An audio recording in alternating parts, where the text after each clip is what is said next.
Obama memberikan komentar tentang topik alien. Mereka nyata, tapi tak pernah kulihat tak ada di Area 51 Sun, kecuali mereka menyembunyikannya dari presiden. Saya Kayaknya dia bercanda soal alien tapi belum. lihat mereka. Tidak, Obama melek sains. Tapi jika ada alien dan tak ingin presiden tahu, maka dia tak akan tahu. Percaya makhluk cerdas di alam semesta? Ada pelapor dan saksi yang mengonfirmasi keberadaan alien serta puing kecelakaannya. Jadi, mustahil mereka tidak ada melihat luasnya semesta. Itulah Ross Tyson. Apa pertanyaan utama orang-orang saat ini tentang alam semesta? Dan pertama-tama, mengapa orang begitu ingin ke bulan? Itu karena geopolitik. Cina bilang mau ke bulan 50 tahun setelah kita dan mendadak kita mau ke bulan. Ada untung ekonominya? Enggak, Soal pusat data? Tidak. tidak. Saya sudah menjawabmu. Saya bilang kita tidak mau mereka pergi ke bulan tanpa kita juga pergi ke bulan. Dan Tidak ada hukum di sana, kan? hukum luar angkasa saat ini seperti Wild West. Seperti siapa yang memiliki bulan. Tidak ada. Tapi jangan salah sangka, kita tidak pernah ke bulan hanya demi kepentingan sains. Memang baik dulu maupun sekarang ini. Percayakah kamu kita hidup dalam sebuah simulasi? Saya rewel soal itu. Ini alasannya. Jadi, jelaskan apa itu lubang hitam jika kamu tersedot masuk? Jadi kamu akan melihat seluruh sejarah masa depan alam semesta terungkap, lalu perbedaan gravitasi antara kakimu dan kepalamu akan semakin besar dan semakin besar. Akhirnya tubuhmu akan terbelah menjadi dua bagian, biasanya terpisah di pangkal tulang belakang. Dan itu bahkan bukan bagian terburuknya. Dan kita akan sampai ke situ. Lalu, seberapa kecil kita? Apa ada penampakan UFO paling meyakinkan yang kamu ingat? Apa pandanganmu tentang agama berubah setelah mempelajari alam semesta? Apa tujuan hidup? Wah, pertanyaanmu bagus sekali. Jadi mari kita bahas ini. Ini sangat menarik, Manuel.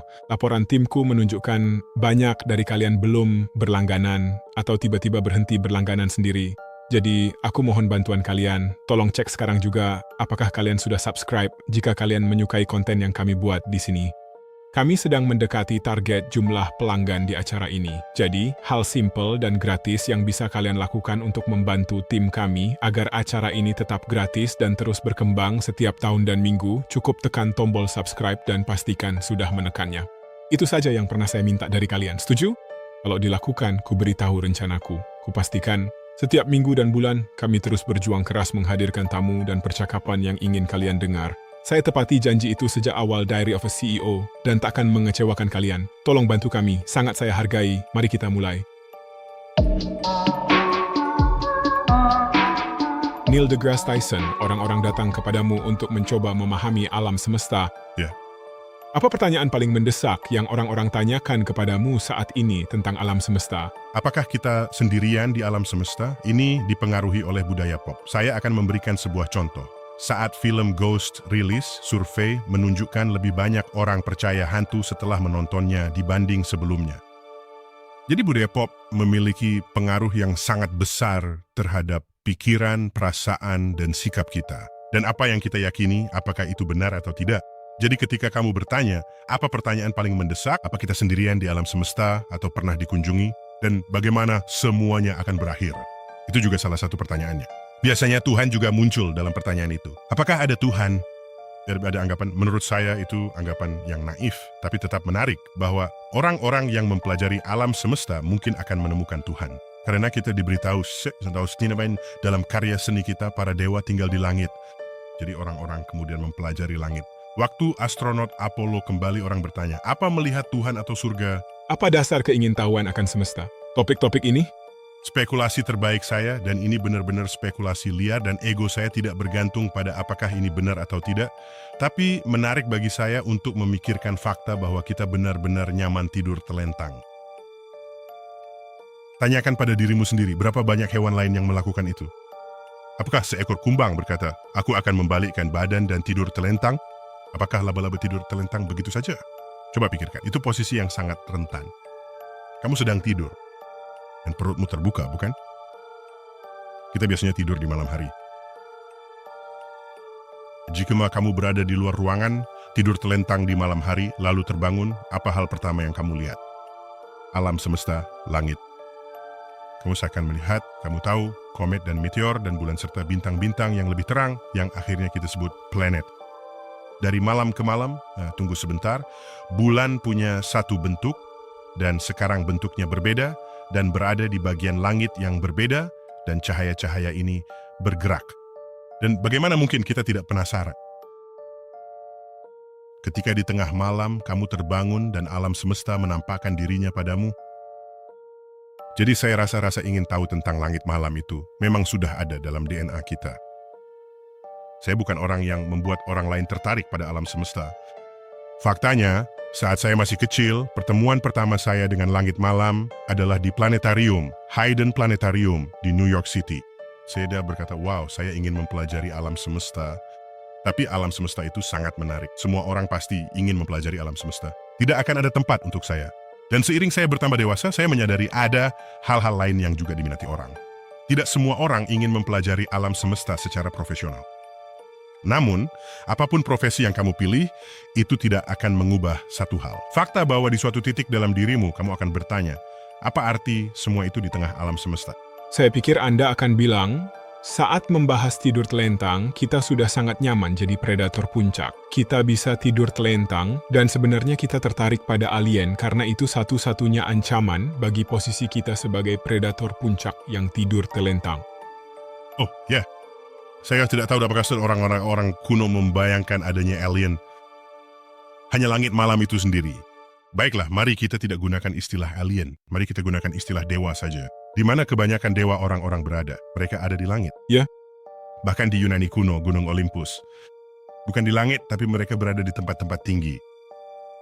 Lihatlah poster-poster dengan kata-kata religius di atasnya.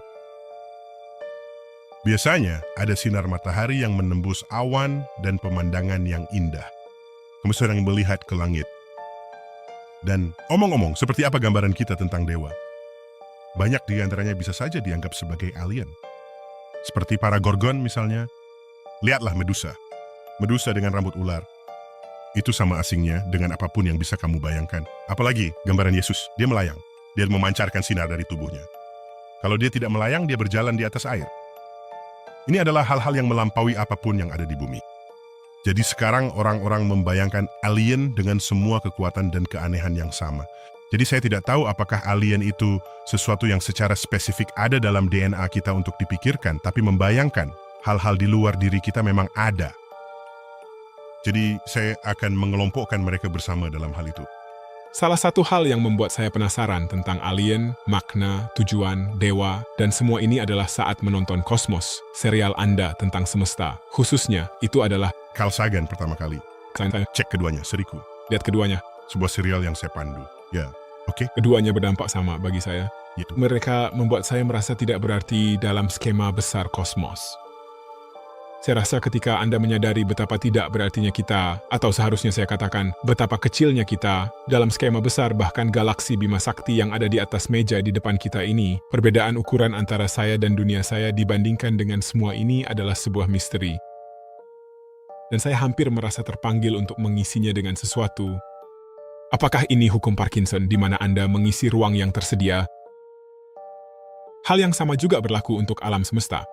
Seberapa kecil sebenarnya kita nil dalam skema besar alam semesta? Nah, jika Anda tidak berpikir dalam ukuran metrik, seberapa besar Anda? Sebesar ini, sebesar ini, sebesar ini. Jika Anda berpikir dalam skala pangkat 10, Oke. jadi sesuatu itu 10 kali lipat kita, lalu 10 kali lagi, dan begitu seterusnya. Kita memang kecil dibandingkan dengan alam semesta, tapi kita sangat besar dibandingkan dengan atom dan molekul. Sekarang, alih-alih menjadi 10 kali lebih besar, coba 10 kali lebih kecil. 1/10 tepatnya.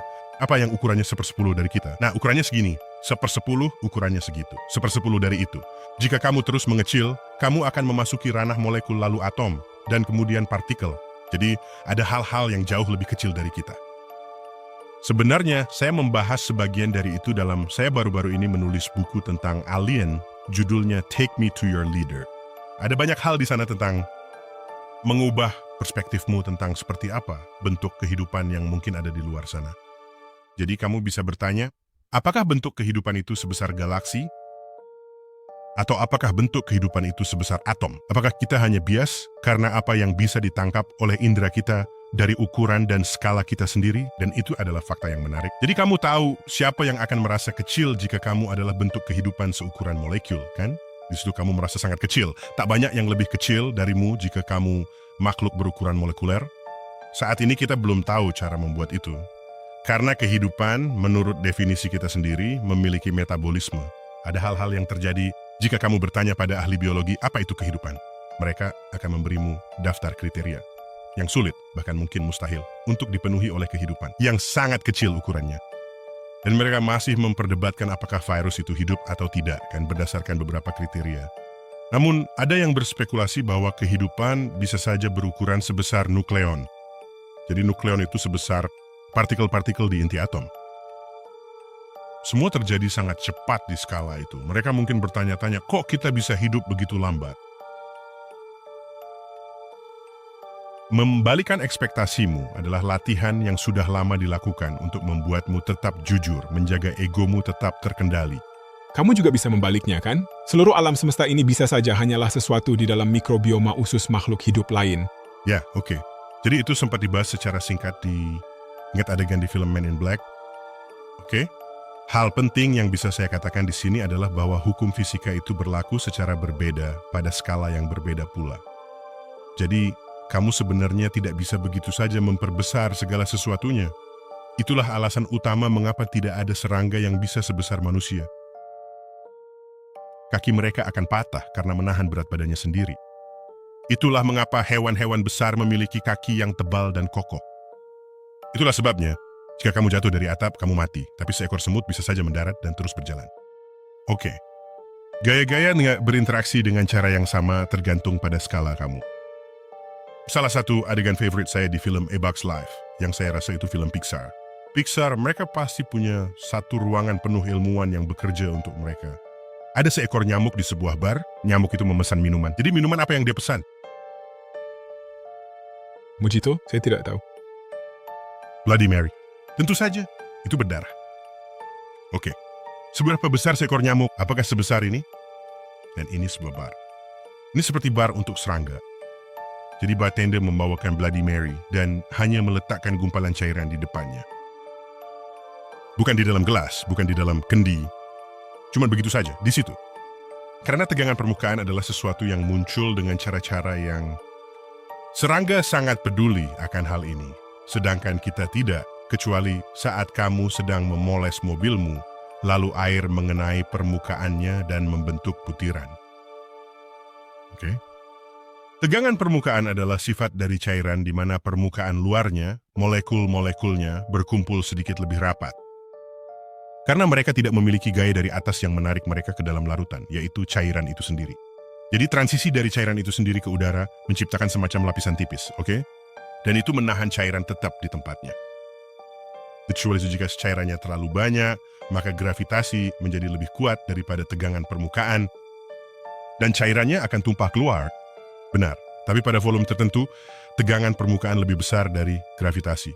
Cairan pun jadi butiran. Mereka tahu hal ini di filmnya, dan menurut saya itu sangat brilian. Inti dari semua ini adalah untuk menyampaikan bahwa kamu tidak bisa begitu saja memperbesar sesuatu dan mengharapkan semuanya akan terjadi persis dengan cara yang sama. Tapi saya ingin kembali ke poinmu ketika kamu bilang kamu merasa kecil setelah menonton Kosmos, dan hanya berarti kecil karena kamu masuk ke sana dengan ego yang sebenarnya terlalu besar sejak awal. Mungkin saja. Saya menuduhmu soal itu. Mungkin saja. Namun saya masuk ke sana tanpa membawa perasaan ego yang besar semacam itu, oke? Saya memandang jauh ke arah bintang-bintang dan saya belajar dari bidang ilmu astrofisika modern yang luar biasa bahwa unsur-unsur kimia dalam tubuh kita ini sebenarnya semuanya telah ditempa di dalam bintang-bintang yang meledak. Unsur-unsur itu, oksigen, karbon, nitrogen, besi yang mengalir dalam darah kita, ditempa di bintang-bintang yang di akhir hidupnya meledak menyebarkan unsur-unsur itu ke galaksi dari mana generasi berikutnya dari bintang dan planet terbentuk. Di awal alam semesta kita tidak memiliki bahan-bahan ini. Kita tidak bisa ada dalam bentuk kita yang sekarang. Jadi ketika saya melihat ke atas, saya tidak merasa kecil. Saya merasa sangat luar biasa. Karena saya memiliki keterikatan secara kimiawi dengan seluruh alam semesta ini. Dan mengenai keterhubungan itu, mari kita buat menjadi sedikit lebih puitis. Bukan hanya kita yang hidup di alam semesta yang luas ini, namun alam semesta pun sebenarnya hidup di dalam diri kita semua. Dan fakta itu berada di batas antara yang spiritual. Ini adalah fakta astrofisika. yang memberimu jalan keterkaitan dengan alam semesta. Kita adalah bagian dari kisah kosmik besar yang terus berkembang ini. Fakta bahwa kita terbuat dari unsur-unsur yang ditempa di bintang-bintang. Lain kali saat kamu keluar dan menengadah ke atas, aku ingin kamu merasa besar, bukan kecil, karena kita tidak hanya terbuat dari apa yang dihasilkan bintang-bintang, kita juga bertenaga surya. Apa maksudku dengan itu? Oke, jika kamu omnivora, mungkin tadi malam kamu makan steak, artinya kamu mendapatkan kalori dari makanan yang kamu makan. Dan steak itu dulunya adalah seekor sapi. Oke, apa yang dimakan sapi itu? Sapi itu memakan tumbuhan. Tumbuhan makan apa? Mereka dengan tidak makan, hanya diam di tempat dan berjemur. Jadi seekor sapi, dan ini membuat orang terkejut. Aku tidak seharusnya menutupi kebenaran hanya karena itu mengejutkanmu. Sapi adalah mesin yang kita ciptakan. Karena sapi tidak ada di alam liar. Itu adalah hewan yang didomestikasi. Sapi adalah mesin yang kita ciptakan untuk mengubah rumput menjadi steak. Jadi karena pada akhir rantai itu sebenarnya ada rumput yang melakukan proses fotosintesis. Pada dasarnya 100% dari seluruh nilai kalori kita itu berasal dari sana. Dapat ditelusuri kembali ke bintang-bintang, khususnya matahari. Jadi kamu bertenaga surya dan alam semesta hidup di dalam dirimu. Jadi jangan pernah duduk di hadapanku lagi dan berkata, aku merasa kecil di alam semesta. Maaf ya, suaramu terasa lebih berat dari itu. Aneh ya, gagasan tentang makna sebagai sebuah konsep, seperti aku mencoba memahami satu makna. Dan saya pikir agama sering memberi kita rasa makna. Ya memang begitu. Ya tentu saja. Itulah sebabnya agama begitu berharga bagi orang-orang dan mengapa ia tetap bertahan sepanjang waktu. Waktu dan lintas budaya. Apa pandanganmu soal agama tidak berubah usai semua yang kamu pelajari tentang alam semesta sejak dulu? Aku punya foto-fotomu saat masih muda. Apa itu? Lagi riset ya? Ngapain? Banyak sekali fotoku. Ada foto kita berdua yang sangat menarik, suka sekali. Oh, oke. Rambutku seperti ini saat aku seusia itu. Ya, jadi sebenarnya ini adalah teleskop kesayanganku yang pertama. Dan itu ayahku sendiri yang membantuku menyusunnya sampai selesai. Kalau aku memikirkan anak muda di foto ini, dan apa yang dia pikirkan tentang agama, Apakah... kamu sekarang lebih religius atau justru kurang? Kenapa gitu?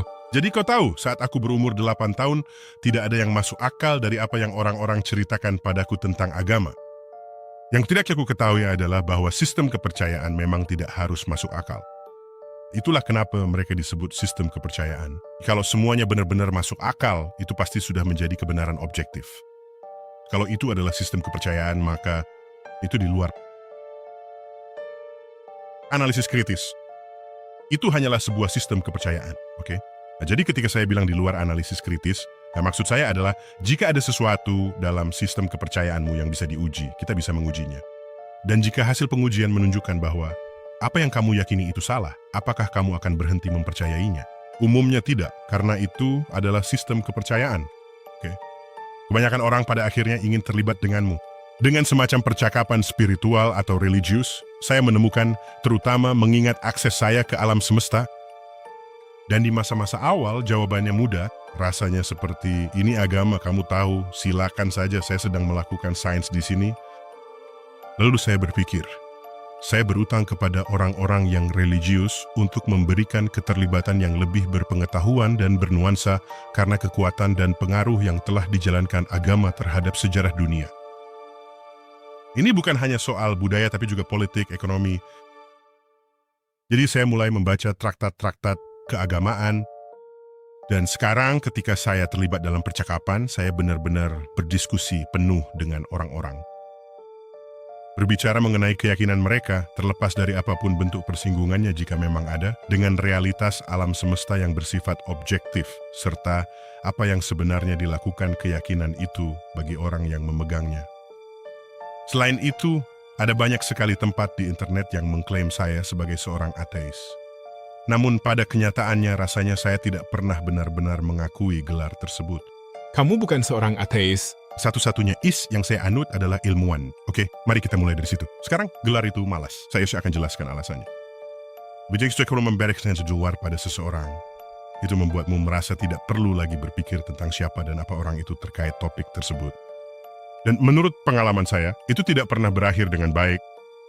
Jadi pertama-tama, aneh rasanya bahwa kata seperti ateis itu ada sama sekali. Coba pikirkan. Itu adalah kata yang menunjukkan apa yang bukan dirimu. Apakah ada kata untuk orang yang bukan pegolf? Apakah ada kata untuk bukan? Tanyakan pada dirimu sendiri berapa banyak hal yang kita punya kata khusus untuk sesuatu yang bukan dirimu. Sangat sedikit. Jadi partisans untuk mengatakan kamu bersama kami atau melawan kami, dan jika kamu melawan kami, aku punya kata untukmu yang menandakan kamu bukan bagian dari ini. Seperti yang saya bilang, itu tidak pernah berakhir baik. Itu biasanya berakhir dengan perang dan pertumpahan darah. Ateis terkemuka saat ini yang menulis buku tentang hal ini, oke? Richard Dawkins adalah salah satunya. Dia menulis sebuah buku berjudul The God Delusion. Itu adalah kata-kata yang menantang, jika memang ada.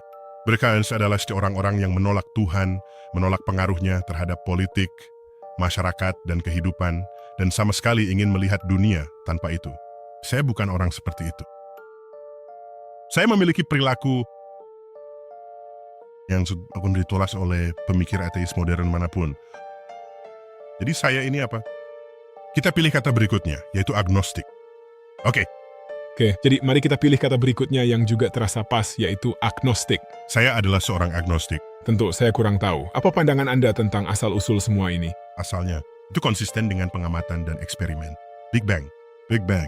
Oh, teori itu sangat didukung. Sebesar apapun kelihatannya. Jelaskan Big Bang untuk anak 15 tahun. Biar ku jelaskan padamu seolah kamu usia 12 tahun. Oke, silakan. Bahkan lebih baik. Jadi, bayangkanlah sekitar 13,8 miliar tahun yang lalu. Segala sesuatu yang kamu lihat, rasakan, dan interaksikan di seluruh alam semesta yang luas ini sebenarnya bermula dari satu titik yang sangat amat kecil dan padat. Itulah kelahiran ruang dan waktu dari alam semesta kita. Sejak saat itu kita terus mengembang. Sekarang, bagaimana sesuatu yang sebesar itu bisa menjadi sekecil itu? Sebenarnya, itu bukanlah materi yang mencoba menempati ruang yang sama dengan dirinya sendiri. Energi pada dasarnya bisa berukuran apa saja, dipadatkan, lalu kamu bisa mengukur apa yang ada di sana berdasarkan suhunya. Jadi pada dasarnya itu adalah bola api yang sangat panas. Dan saat ia mengembang, ia mendingin, dan energi yang mendingin itu membentuk materi. E sama dengan mc kuadrat. Energi di satu sisi, massa di sisi lainnya. C kuadrat adalah kecepatan cahaya, sebuah konstanta. Einstein menemukan ini di tahun 1905. Dan hal itu membuat begitu banyak hal di alam semesta menjadi masuk akal saat itu. Jadi itu akan memakan waktu. Kita mengembang. Kita cukup mendingin untuk membentuk bintang dan galaksi. Dan hingga hari ini, kita masih terus mengembang. Ada kekuatan misterius yang bekerja yang belum kita pahami, yang kita sebut energi gelap. Itu adalah tekanan di ruang hampa angkasa yang membuat kita mengembang lebih cepat daripada yang diizinkan oleh gravitasi gabungan dari semua galaksi. Itu adalah pertanyaan di garda terdepan yang belum terpecahkan. Lalu ada juga sumber gravitasi yang kita tidak tahu apa penyebabnya. Kita menyebutnya materi gelap. Jika kamu gabungkan materi dan energi gelap, itu 95% penggerak alam semesta. Jadi segala sesuatu yang kita ketahui tentang biologi, kimia, fisika, astronomi, molekul, benda padat, cair, dan gas, itu hanyalah 5% dari apa yang ada di dalam alam semesta. Itu luar biasa.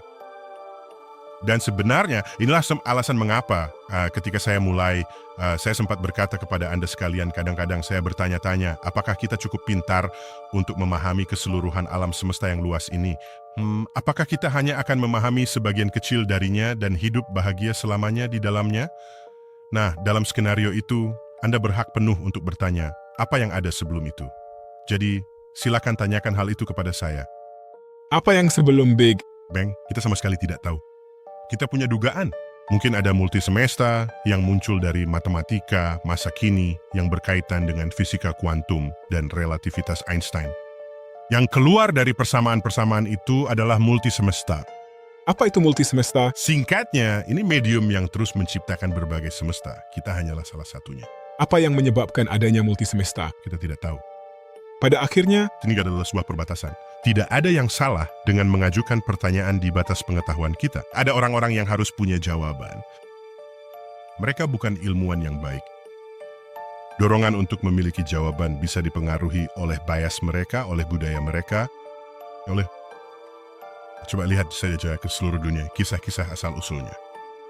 Kisah-kisah asal-usul itu mengalir dari budaya tempat mereka berasal. Apa ide-ide Anda yang belum teruji, belum terverifikasi, dan tidak dapat diuji tentang kemana semua materi alam semesta ini mungkin pergi? Karena saya tahu Anda pasti kadang-kadang duduk di rumah dan merenung. Anda sering merenungkan asal-usul Big Bang dan hal-hal semacam itu. Ya, kita semua melakukannya. Jadi ketika Anda menghadapi hal yang tidak diketahui, Anda tidak menulis resep untuk mendapatkan lebih banyak data. Itu saja intinya. Dan Apa resep-resep yang sudah Anda tulis? kita butuh teleskop. Kita sudah punya teleskop. Saya sendiri belum menulisnya. Masuk di bidang saya yang menuliskannya. Saat ini kita memiliki teleskop yang secara khusus dirancang untuk memahami energi gelap dan manifestasinya sepanjang waktu dalam sejarah alam semesta. Apa itu energi gelap? Itu adalah sesuatu di ruang hampa yang membuat alam semesta mempercepat ekspansinya. Dari ledakan awal itu, kita sekarang memiliki semua materi yang ada di alam semesta saat ini. Galaksi, semua materi, semua gravitasi, Anda akan mengira ekspansi itu melambat pada tingkat tertentu berdasarkan gravitasi. Tapi malah makin cepat. Itu seperti melempar sesuatu ke udara. Gravitasi bumi memperlambatnya dan bahkan membuatnya berbalik arah. Jadi kita mengharapkan hal itu. Kita melakukan pengukuran itu dan ternyata hasilnya justru sebaliknya. Alam semesta justru mengalami percepatan. Penemuan itu meraih Nobel tahun 1998. Itu istilah persamaan Einstein yang ia tolak. Gravitasi negatif tidak mungkin ada, maka nilainya harus 0. Jadi mari kita lanjutkan. Lalu kita menemukannya. Kita pun menciptakan istilah untuk itu. Menurut saya, itu istilah yang buruk. Buruk, karena istilah itu menyesatkan. Kita sama sekali tidak tahu apa itu. Jadi jangan sebut itu gelap dan jangan sebut itu energi. Sebut saja Fred. Sesuatu dan materi gelap. Kita juga tidak tahu apa itu. Oke, mari kita sebut itu Wilma. Sekarang kita punya Fred dan Wilma, kita tidak tahu apa itu. Harusnya ada tombol tepat di bawah sini. Dan jika tertulis subscribe, berarti kamu sudah berlangganan. Jika tertulis subscriber, itu berarti kamu belum berlangganan. Jika kamu belum subscribe, tolong tekan tombolnya ya. Dukungan ini sangat membantu acara kami. Menurut algoritma, kamu adalah orang yang menonton acara kami, tapi belum klik tombol itu. Terima kasih banyak. Jadi pertanyaan kunci yang menurut saya sedang dibicarakan orang saat ini karena Obama sempat membuat komentar dalam wawancara itu mengatakan bahwa dia hanya bercanda. Saya rasa dia bercanda ketika dia mengatakan ada alien, hanya saja dia belum pernah Melihatnya. Tidak. Pertama, A. Obama itu melek sains. Itu A. B. Dia bilang, karena dia melek sains, dia bilang, apa yang bisa dipertanggungjawabkan secara ilmiah? Bahwa kemungkinan besar ada alien di alam semesta. Siapapun yang mempelajari masalah itu akan sampai pada kesimpulan yang sama. Mereka nyata, tapi saya belum pernah melihatnya. Dan mereka tidak disimpan di, Area 51. Tidak ada fasilitas bawah tanah, kecuali ada sebuah konspirasi besar-besaran dan mereka berusaha menyembunyikan semuanya dari Presiden Amerika Serikat. Itu yang dia katakan. Tapi sebagai mantan Presiden Amerika Serikat, dan kita punya semacam budaya yang dekat dengan alien, jadinya, oh, itu pasti berarti ada alien di ruang bawah tanah Gedung Putih atau di suatu tempat dalam tahanan pemerintah. Mereka mengambil pernyataannya bahwa tentu saja ada alien di luar sana dan mengaitkannya dengan pemerintah Al-Islam, pemerintah. Dan ketika saya mendengar komentarnya, itulah yang akan dikatakan oleh siapapun yang melek sains. Apa yang mendengar orang lakukan dengan informasi itu, dia kemudian harus kembali dan menjelaskannya. Saya bahkan tidak berpikir itu perlu, tapi ternyata memang perlu. Dan kemudian Trump menanggapi. Oke. Di Air Force One dalam sebuah wawancara dan berkata, Ya, dia memberikan informasi rahasia. Dia seharusnya tidak melakukan itu. Jadi alien itu nyata. Entahlah mereka asli atau tidak, tapi dia bocorkan rahasia. Dia seharusnya tidak melakukan itu. Dia membuat kesalahan besar. Dia mengeluarkannya dari informasi rahasia. Trump tampaknya memanaskan gagasan bahwa memang ada alien. Dan kemudian dari situ, tak lama setelahnya kami mendapat pengumuman tentang berkas UFO. Bagus. Tunjukkan saja. Suka. Mereka akan merilis berkas UFO itu. Sekarang ini publik kembali sangat penasaran tentang topik alien. Kamu bisa melihatnya di data tren Google yang ada di depan saya di sini. Kamu bisa melihat fluktuasinya berdasarkan apa yang dibicarakan orang. Pertanyaannya, apakah Anda percaya ada kehidupan cerdas di semesta? Salah satu lonjakan itu di bulan Mei, bersebagian, karena ada berkas-berkas yang dirilis minggu itu oleh Pentagon. Dan boleh saya katakan, buku saya juga dirilis di bulan Mei, tepatnya pada 12 Mei. Waktu yang pas. Ya, memang kebetulan begitu. Saya memutuskan untuk ikut terlibat, bukan benar-benar terjun, lebih tepatnya hanya mencelupkan satu kaki ke dalam lingkaran ketika saya melihat para pejabat tinggi. Para pelapor pelanggaran itu maju ke depan di Kongres. Kesaksian di bawah sumpah. Para pelapor pelanggaran, mantan petugas intelijen, mantan anggota militer. Dan saya berkata, baiklah, sudah waktunya untuk terjun karena sekarang Anda tidak bisa lagi mengabaikan kesaksian itu seperti yang mungkin pernah Anda lakukan sebelumnya. Dengan petani di belakang. Orang berusia 40-an, tahu kan, yang melihat sesuatu dan membicarakannya, tapi tidak mengambil gambarnya. Baiklah, semua kesaksian ini, yang sudah ada di masa lalu dan laporan tentang UFO sekarang, ketika orang-orang pemerintah resmi yang melakukannya, maka baiklah, saatnya untuk meningkatkan levelnya. Dan apa maksud saya dengan itu? Keluarkan aliennya. Kalau kamu bilang kamu punya alien di gudang, tepat di belakang ladang, ya tunjukkan saja sekarang. Dan begitu kamu melakukannya, tidak akan ada lagi orang yang perlu bertanya-tanya, apakah kamu benar-benar percaya pada alien? Itu pertanyaan yang sering ditanyakan. Apa aku percaya gajah? Tidakkah ada yang pernah bertanya padaku, apakah yang aku percaya pada gajah? Kenapa? Karena kita sudah memperlihatkan gajah. Oh kan? Kita memiliki gajah. Kita sudah melihat gajah. Jadi, Tapi menurutmu ada kehidupan cerdas di alam semesta? Aku Aku tidak melihat alasan kenapa tidak ada, mengingat besarnya alam semesta, usianya, dan unsur-unsur yang ada di alam semesta. Maksudku, coba pikirkan.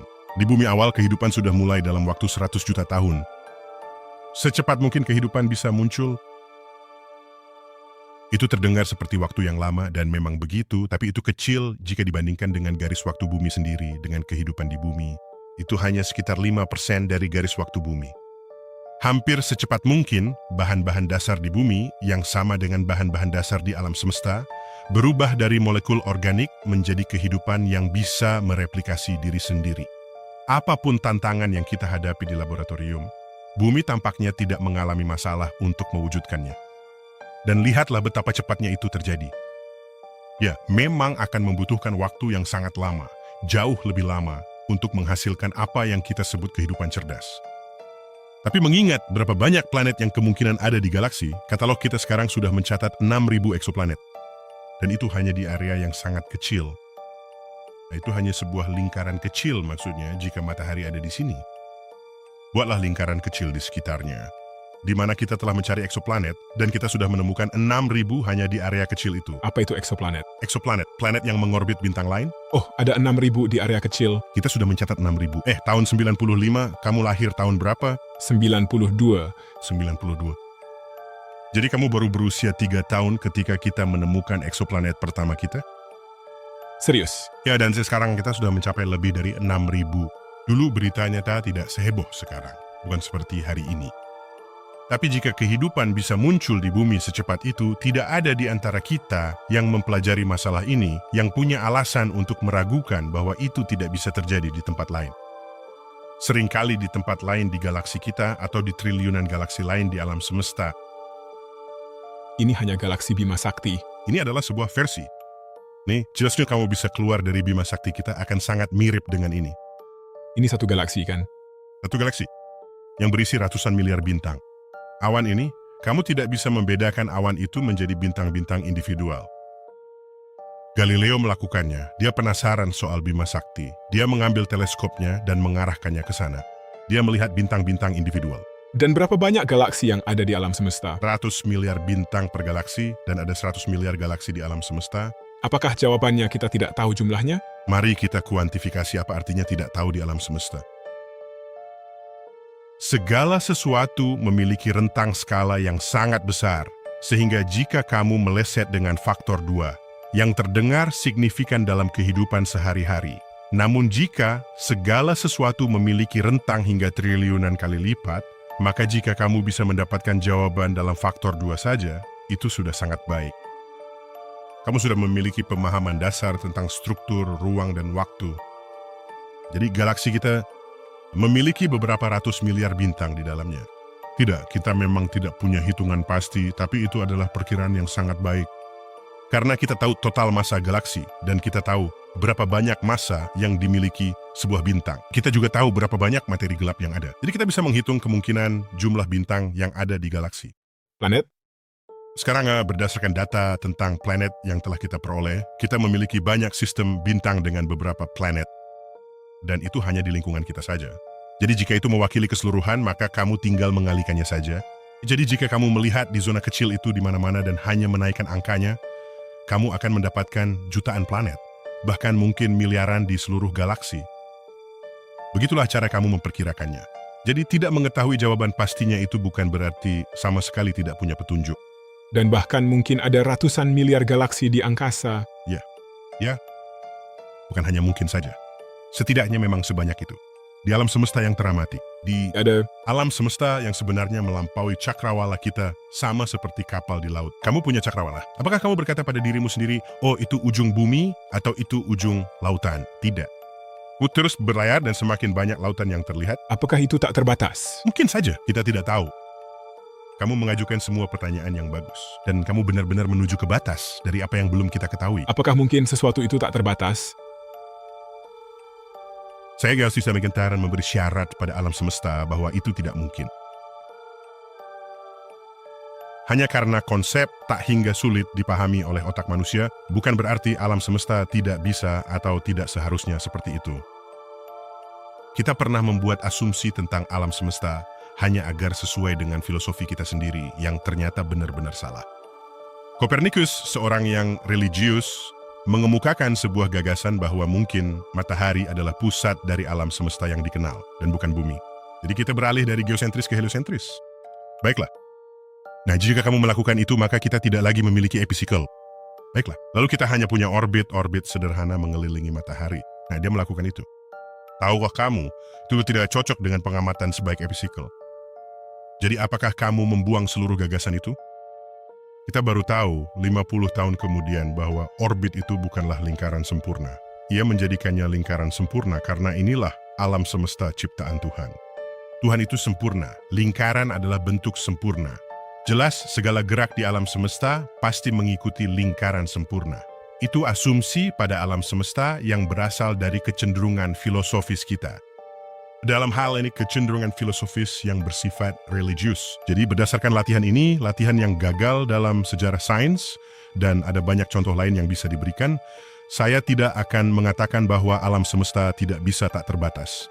Apa yang ada di tengah galaksi? Karena terlihat seperti ada cahaya. Ada lubang hitam. Dalam gambar ini, kerapatan bintang jauh lebih tinggi di tengah galaksi dibandingkan di bagian luarnya. Kenapa? Kita sedang mencari tahu itu. Kami berpikir dalam skenario pembentukan galaksi. Sebagian besar massa berada di dekat pusat dan semakin menipis saat menjauh keluar. Jadi bintang terbanyak akan terbentuk di lokasi dengan massa awal terbesar. Wajar jika pusat objek ini memiliki jumlah bintang terbanyak karena massanya paling besar. Dan tepat di pusatnya terdapat lubang hitam supermasif yang telah kami ukur keberadaannya di sana. Bahkan sebuah hadiah Nobel diberikan untuk pengukuran itu. Coba jelaskan tentang lubang hitam pada usia 12 tahun. Oh ya, kamu tahu, pertama-tama kamu harus menghormati lubang hitam. Jangan pernah meremehkan lubang hitam karena kamu pasti kalah. Jadi, kita di sini di bumi dan ada pepatah lama, apa yang naik pasti turun, kamu pasti pernah dengar itu. Saya tahu saat saya berumur 9 tahun bahwa itu sebenarnya salah. Tidak, saat saya berumur 10 tahun, karena saya berumur 10 tahun, karena itulah usia saya, kita berjalan di bulan dan kemudian kita meninggalkan bagian-bagian roket di bulan. Bagian-bagian itu tidak akan pernah kembali ke bumi. Jadi ada benda-benda yang naik ke atas dan tidak pernah kembali. Oke, baiklah. Tapi apa yang memulai pepatah itu? Nah, jika kamu mengambil sesuatu lalu melemparkannya, benda itu sebenarnya akan melambat, berhenti, lalu mempercepat dan turun kembali. Benda itu tertangkap oleh gravitasi bumi. Ternyata, ada kecepatan tertentu di mana saya bisa melempar benda ini sehingga tidak pernah kembali. Kalau dilempar lebih cepat dan berenergi tinggi, benda ini akan naik lebih tinggi sebelum jatuh lagi, kan? Bagaimana kalau lebih cepat lagi? Lebih cepat lagi. Benda itu akan naik lebih tinggi dan kamu bisa menghitungnya menggunakan persamaan fisika dan gravitasi. Ada kecepatan di mana benda ini akan naik begitu tinggi hingga mencapai tak terhingga. Jika sudah mencapai tak terhingga, benda itu tidak akan kembali. Itulah yang disebut kecepatan lepas untuk bumi. Seberapa cepat itu? Sangat cepat. Benar-benar cepat. 7 mil per detik. Kalau aku lempar ini secepat 7 mil per detik, ia bakal sampai ke tepi alam semesta dan takkan balik ke bumi. Misalkan gravitasi bumi lebih besar dari sekarang. Masuk akal kan kalau kecepatan lepasnya akan lebih besar dari 7 mil per detik? Jika gravitasi bumi lebih kuat, mungkin kecepatan lepasnya bisa 10 mil per detik, 100 mil per detik. Jika kamu teruskan latihan ini, kamu akan sampai pada titik di mana benda itu memiliki kecepatan lepas yang sama dengan kecepatan cahaya. Begitu itu tercapai, cahaya pun tidak bisa lolos. Cahayanya tidak bergerak cukup cepat. Dan jika cahaya tidak bisa keluar, maka itu hitam. Jika jatuh ke dalam itu, kamu tidak akan pernah bisa keluar karena tidak bisa mencapai kecepatan cahaya. Tidak ada definisi lubang yang lebih tepat dari itu. Itulah sebabnya disebut lubang hitam. Einstein sebenarnya bisa memprediksi itu, tapi baginya terlalu aneh untuk dibahas. Kita mempelajari lubang hitam secara matematis di tahun 60-an dan menemukan yang pertama di tahun 70-an. Sumber energi sinar X terkenal bernama Cygnus X1. Dan sekarang lubang hitam sudah umum, bahkan kita telah menemukannya di pusat galaksi yang memiliki massa super, seperti jutaan kali massa matahari. Lubang hitam raksasa melahap apa saja yang mendekat. Hanya benda-benda yang mendekat saja. Lubang hitam itu tidak akan meluas. Jadi jika matahari tiba-tiba jadi lubang hitam, ia tidak akan langsung menarik kita ke dalam. Itu akan... Kekuatan gravitasinya tetap sama seperti saat masih menjadi bintang. Tapi itu kalau kamu mendekat. Ya, sekarang kamu bisa mendekat dan kalau sudah begitu kamu takkan bisa keluar. Apakah ada jarak? Itu? Ternyata memang ada. Ada jarak di sekitar setiap lubang hitam. Aku rasa itu disebut ergosphere. Ada namanya di mana tidak ada orbit stabil di sekitarnya. Jika kamu mendekat lebih dari itu, kamu akan jatuh ke dalamnya apapun yang terjadi. Sedangkan di luar jarak itu, kamu bisa mempertahankan orbit yang stabil dan mengamati lubang hitam dari kejauhan. Dan kemana kamu pergi jika tersedot masuk? Ya, Kamu hancur atau bagaimana? itu tergantung seberapa besar lubang hitamnya. Lubang hitam kecil, ya sudah, tamat riwayatmu. Oke. Yang ini. Oh, yang itu, kamu akan jatuh ke dalamnya. Lalu kemana aku pergi? Aku benar-benar terlipat hancur. Ya, ada buku-buku tentang itu. Aku punya satu di rak bukuku, dan aku bahkan sudah membacanya. Itu adalah buku teks tingkat pasca sarjana yang menjelaskan matematika ruang dan waktu di sisi lain, lubang hitam. Dan buku itu menunjukkan bahwa sebuah ruang waktu baru sepenuhnya terbuka di hadapanmu. Apa? Di dalam lubang hitam. Apa Itu? alam semesta. Matematika yang menunjukkan itu. Berdasarkan teori relativitas umum yang pada awalnya memberi kita lubang hitam. Jika kamu mengikuti matematikanya, kamu akan mendapatkan ruang waktu utuh yang terbuka di dalam lubang hitam. Dan saat kamu jatuh ke dalam, waktumu berubah.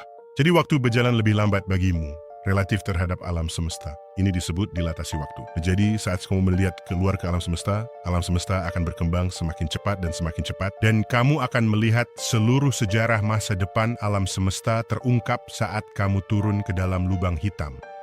Saat kamu bilang turun, bayanganku seperti mendekati lubang hitam, kamu akan hancur jadi massa kecil. Ya, aku belum sampai ke bagian itu. Aku sedang menjelaskan apa yang terjadi pada ruang dan waktu saat kamu melewati apa yang disebut horizon peristiwa. Itu adalah wilayah di mana kamu tidak bisa melarikan diri. Itulah ukuran fungsional yang kita berikan pada lubang hitam. Seberapa besar horizon peristiwanya, kamu melewatinya. Di dalam volume itu, kecepatan lepasnya lebih besar dari kecepatan cahaya. Dan kamu tidak akan keluar. Jadi, lubang hitam telah melipat kembali struktur ruang dan waktu ke dirinya sendiri. Jadi tidak ada jalur yang bisa kamu ambil untuk keluar dari lubang hitam. Kamu akan terjebak di sana selamanya. Dan untuk lubang hitam kecil, ada fakta menarik. Kamu mungkin tidak pernah memikirkannya, tapi ini benar. Saat kamu berdiri, kakimu lebih dekat ke pusat bumi dibandingkan kepalamu. Oke?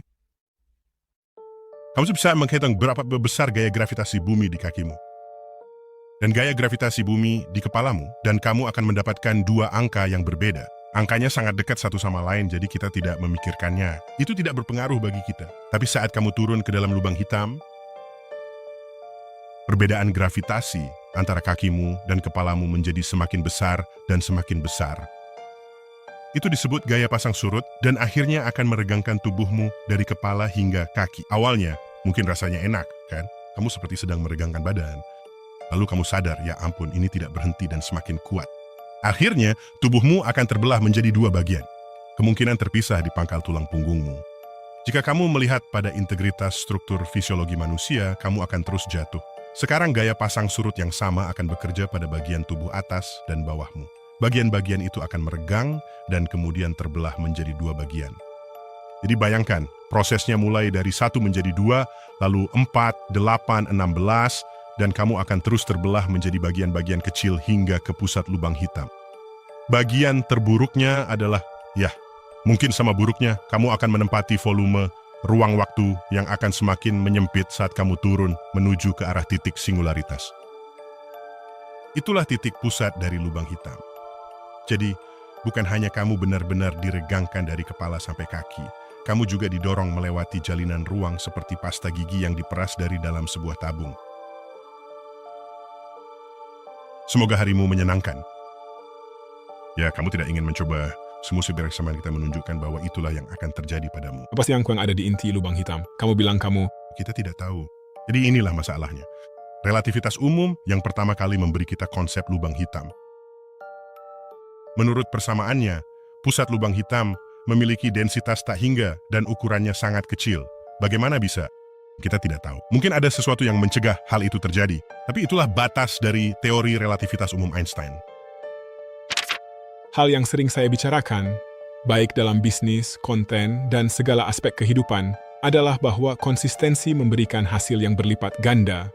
Ini juga berlaku dalam penjualan. Ketika timmu masih kecil, konsistensi terjadi secara alami.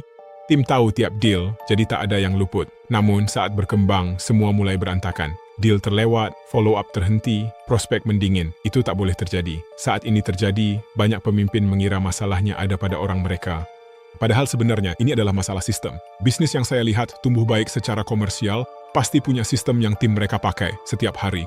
Dan untuk tim saya, sistem itu adalah sponsor kami, Pipedrive. CRM cerdas dan praktis ini memantau setiap kesepakatan di pipeline Anda secara real-time, serta menunjukkan langkah tepat untuk memajukannya. Alat inilah yang menjaga konsistensi operasi kami, baik saat tim berjumlah 5 maupun 50 orang. Kini, 100.000 lebih perusahaan telah menggunakannya. Untuk bergabung, daftar di pipedrive.com/CEO. Dapatkan uji coba gratis eksklusif 30 hari, bukan 14 hari biasa. Dan Anda tanpa perlu kartu kredit. Kunjungi pipedrive.com/CEO. Halo semuanya, selamat datang teman-teman. Tak bisa bahasa Vietnam, namun ini berkat teknologi video AI sponsor kami, HeyGen. Tiap minggu, banyak pendengar Diary of a CEO dari seluruh dunia bercerita betapa besarnya dampak acara ini bagi hidup mereka. Karena itu, percakapan ini tak boleh terbatas bagi penutur bahasa Inggris saja. HeyGen bisa mengubah rekaman saya ke bahasa apapun dengan suara, timing, dan ekspresi yang sama. Tapi Anda tidak butuh studio seperti ini untuk itu. Cukup rekam diri Anda 15 detik untuk dapatkan avatar AI yang menghasilkan video berkualitas studio dalam 175 bahasa. Sekarang kami sudah mendukung hingga 20 bahasa. Dan kami bukan satu-satunya yang menggunakannya. HeyGen sudah digunakan oleh 30 juta orang, termasuk 85% dari Fortune 100. Apakah Anda sedang membangun audiens di media sosial, meluncurkan kursus online, atau menyebarkan pelatihan ke seluruh tim Anda? Coba HeyGen sekarang. 3 video pertama Anda sepenuhnya gratis di heygen.com/DOAC. Itu heygen.com/DOAC. Sampai jumpa di sana. Jadi alien. Di galaksi kita, apakah itu mungkin kehidupan cerdas di galaksi? Tak lihat satu pun, tak perlu meragukannya. Serius? Menurutmu, secara peluang itu lebih mungkin terjadi daripada tidak? Oh, ya. Kalau dilihat dari usia, ukuran, serta bahan-bahannya, seberapa cepat kehidupan itu mulai ada. Ngomong-ngomong, saat Anda bilang cerdas, ada kehidupan cerdas di bumi. Seperti, Anda tahu di mana posisi kita dalam ukuran otak? Dibandingkan dengan hewan lain. Ya, Kita bukan yang teratas. kita bukan yang teratas. Nggak tahu. Ranking 4, Oke? ada paus, lalu lumba-lumba, lalu porpoise, lalu gajah, dan barulah kita. Jadi, kalau alien datang ke bumi dan mereka tahu bahwa otak itu sangat penting, kita akan menjadi urutan keempat dalam daftar mereka untuk diajak bicara. Coba renungkan hal tersebut sejenak. Kedua, saudara, yang kita ajarkan kepada kita di sekolah. Oh, tapi kalau kamu memperhitungkan rasio ukuran otak dengan berat badan, ya, posisi kita ada di peringkat puncak. Begitulah. Itu ego kita yang bicara di situ. Kita tidak punya otak terbesar, tapi kita ingin percaya bahwa kita pinter. Jadi, adakah trik matematika yang bisa kita lakukan pada ukuran otak supaya kita kembali ke urutan teratas daftar itu? Ada. Bandingkan ukuran otakmu dengan massa otakmu, lalu dengan massa tubuhmu. Lalu kita ada di puncak. Namun yang tidak mereka katakan adalah, tidak, kita bukan yang teratas dalam daftar itu. Kita hanya berada di puncak daftar itu di antara mamalia.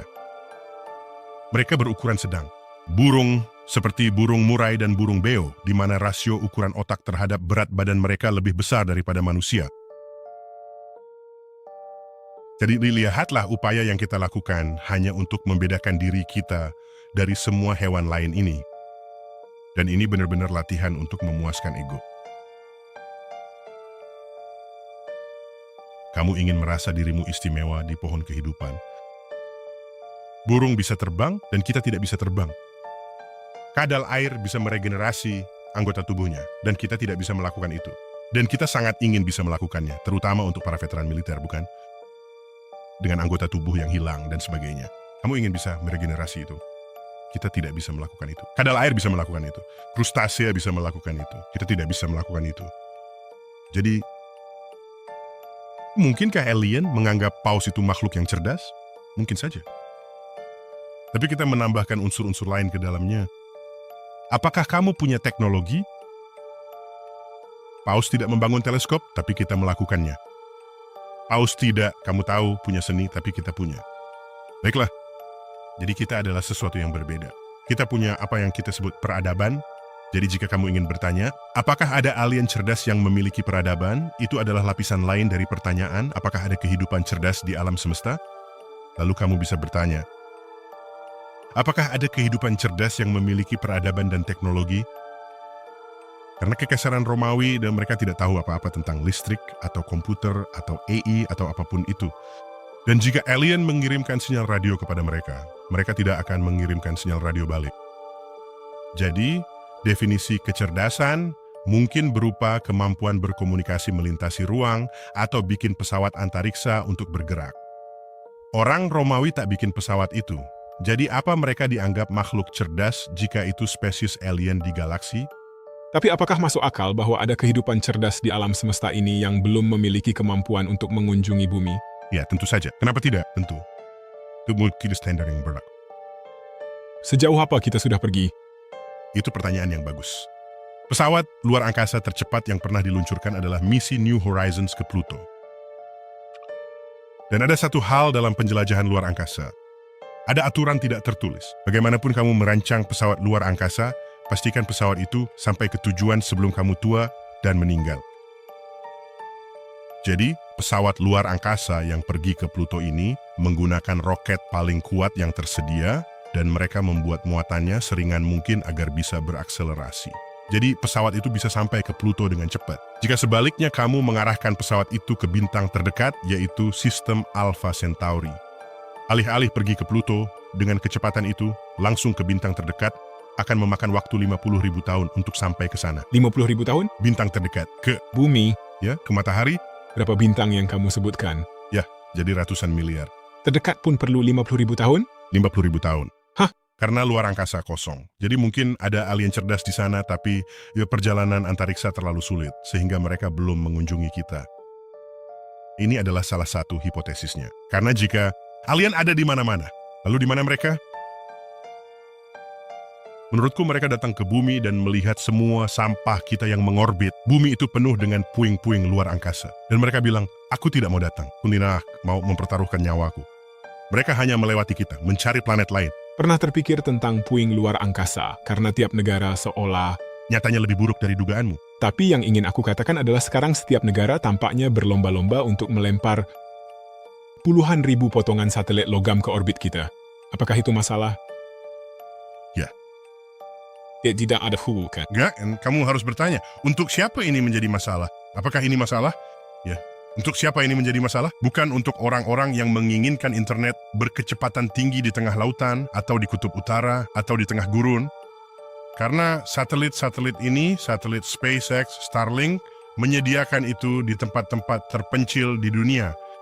Jadi itu bukan masalah bagi mereka. Itu adalah berkah. Ini menjadi masalah jika kamu hanya mencoba mengamati langit malam, seperti yang telah kita lakukan sebagai astronom sejak dahulu kala.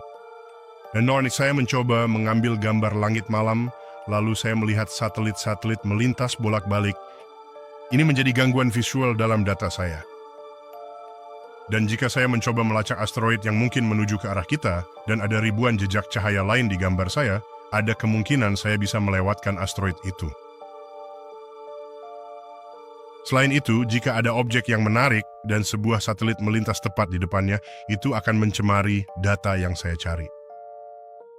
Saya tidak tahu apakah ini bisa dibalik, tapi hal ini memberitahu saya bahwa masa depan teleskop haruslah teleskop yang berada di luar angkasa, yang mana kita sebenarnya sudah mulai beralih ke sana, atau di bulan, teleskop di bulan. Mereka telah meluncurkan sekitar 5.000 objek satelit ke orbit pada tahun 2025. Kita sedang dalam jalur untuk meluncurkan lebih banyak lagi tahun ini. Itu benar. Kemungkinan besar kita sudah meluncurkan sebanyak itu sekarang. Kita sedang direkam di pertengahan tahun 2026. Kita sudah berada di angka yang sangat tinggi. Jadi berdasarkan data terbaru dan angka terakhir yang saya lihat, kini SpaceX memiliki 10.510 satelit. Diperkirakan akan ada 100.000 satelit aktif di orbit pada tahun 2040. Bahkan mungkin jauh lebih banyak lagi. Inilah sebenarnya kegunaan utama luar angkasa, tidak hanya untuk pengintaian, pengawasan, dan pada dasarnya sistem keamanan militer, tetapi juga untuk perdagangan. Tentu saja tidak akan pernah ada Uber tanpa adanya GPS. Jadi bukan nilai satelit itu sendiri yang penting di sini. Yang penting adalah nilai ekonomi yang mereka dukung. Itulah mengapa sekarang kita memiliki pasukan luar angkasa. Pasukan luar angkasa sudah digagas puluhan tahun. Trump menang, lalu memutuskan meresmikannya, dan dia pun melakukannya.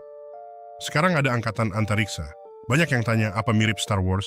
Sebenarnya sudah ada sejak dulu, cuma beda nama saja. Itu disebut Komando Luar Angkasa Angkatan Udara. Itu adalah sebuah sektor di dalam Angkatan Udara. Lalu bagian itu dipisahkan. Sekarang, misinya menjadi sedikit lebih murni tentang apa tujuan dan apa yang perlu dicapai. Apakah kamu mendengar tentang sindrom Kessler? Oh iya, tentu saja. Bisa jelaskan apa itu sindrom Kessler? Tahun 1978, saya tidak ingat apakah dia seorang fisikawan atau matematikawan bernama Kessler yang melihat peningkatan peluncuran satelit yang terus berlangsung, lalu dia melakukan perhitungan dan dia berkata, pasti ada ambang batas jumlah satelit yang mengorbit bumi, di mana jika salah satunya hancur dengan cara apapun, mungkin 2 satelit bertabrakan atau 1 sengaja dihancurkan oleh misil yang sudah terjadi 3 kali sekarang, 3 atau 4 kali. Cina sudah melakukannya, India sudah melakukannya, Rusia sudah melakukannya, kita sudah melakukannya 4 kali. Kita melakukannya pada satelit kita sendiri, yang berarti apa? Coba pikirkan. Jika kamu bisa melakukannya pada satelitmu sendiri, kamu juga bisa melakukannya pada satelit siapapun. Itu adalah demonstrasi kedaulatanmu dalam arti tertentu atas kekuatan yang kamu miliki. Terhadap apa yang mungkin kamu anggap sebagai pihak agresor. Bagaimanapun, jika kamu menghancurkan sebuah satelit, misalnya satelit itu pecah menjadi 10 bagian masing-masing, kecepatan orbit adalah 17.000 mil per jam. Itu jauh lebih cepat daripada peluru senapan. Jadi serpihan radiasi dari satelit bisa jauh lebih merusak daripada peluru senapan berdaya tinggi yang ditembakkan ke satelit lain. Oke, jadi serpihan-serpihan ini menyebar. Jika salah satu dari mereka menabrak secara langsung satelit lain dan menghancurkannya menjadi 10 bagian, kamu akan beralih dari 1 ke 10 ke 100 ke 1000 hanya dalam beberapa orbit saja. Semua satelit bisa hancur jika jumlahnya cukup banyak hingga ambang batas tercapai. Jika ruang angkasa, terutama orbit rendah, masih kosong dan kamu menghancurkan satelit, serpihannya tidak akan mengenai yang lain. Partikel itu akan mengorbit atau jatuh ke bumi dengan aman. Tapi jika ada satelit lain di jalur itu, maka kehancuran itu akan menghancurkan satelit-satelit lainnya. Jadi dia memperingatkan kita tentang ambang batas ini. Saya rasa kita belum sampai di titik itu, tapi kita perlu tetap waspada.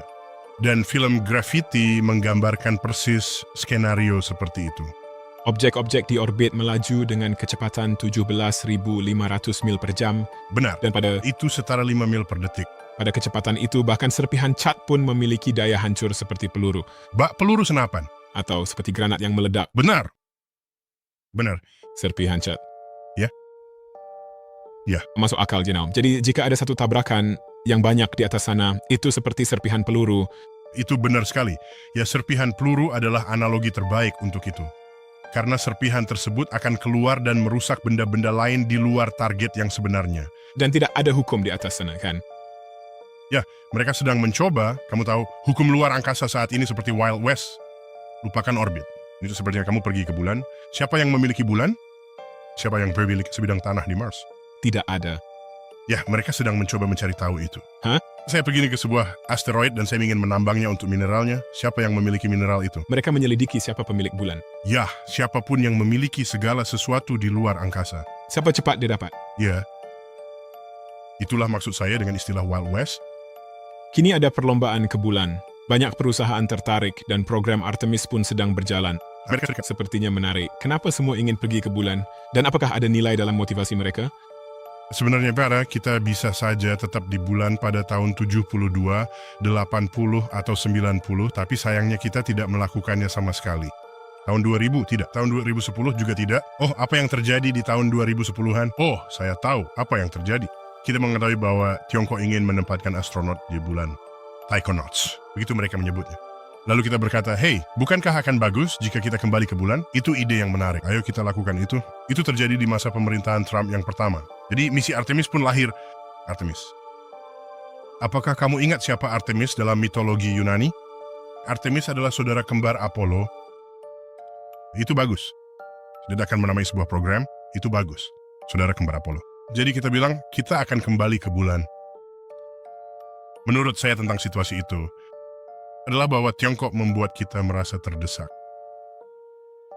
Sebenarnya tidak jauh berbeda dengan saat Rusia pertama kali meluncurkan satelit Sputnik. Membuat kita merasa terdesak. Dalam waktu 1 tahun kita membentuk NASA. Nah, ngomong, Munters demi udfuduskin hal seperti ini, industri dan Kongres bersatu dalam sebuah proyek bersama.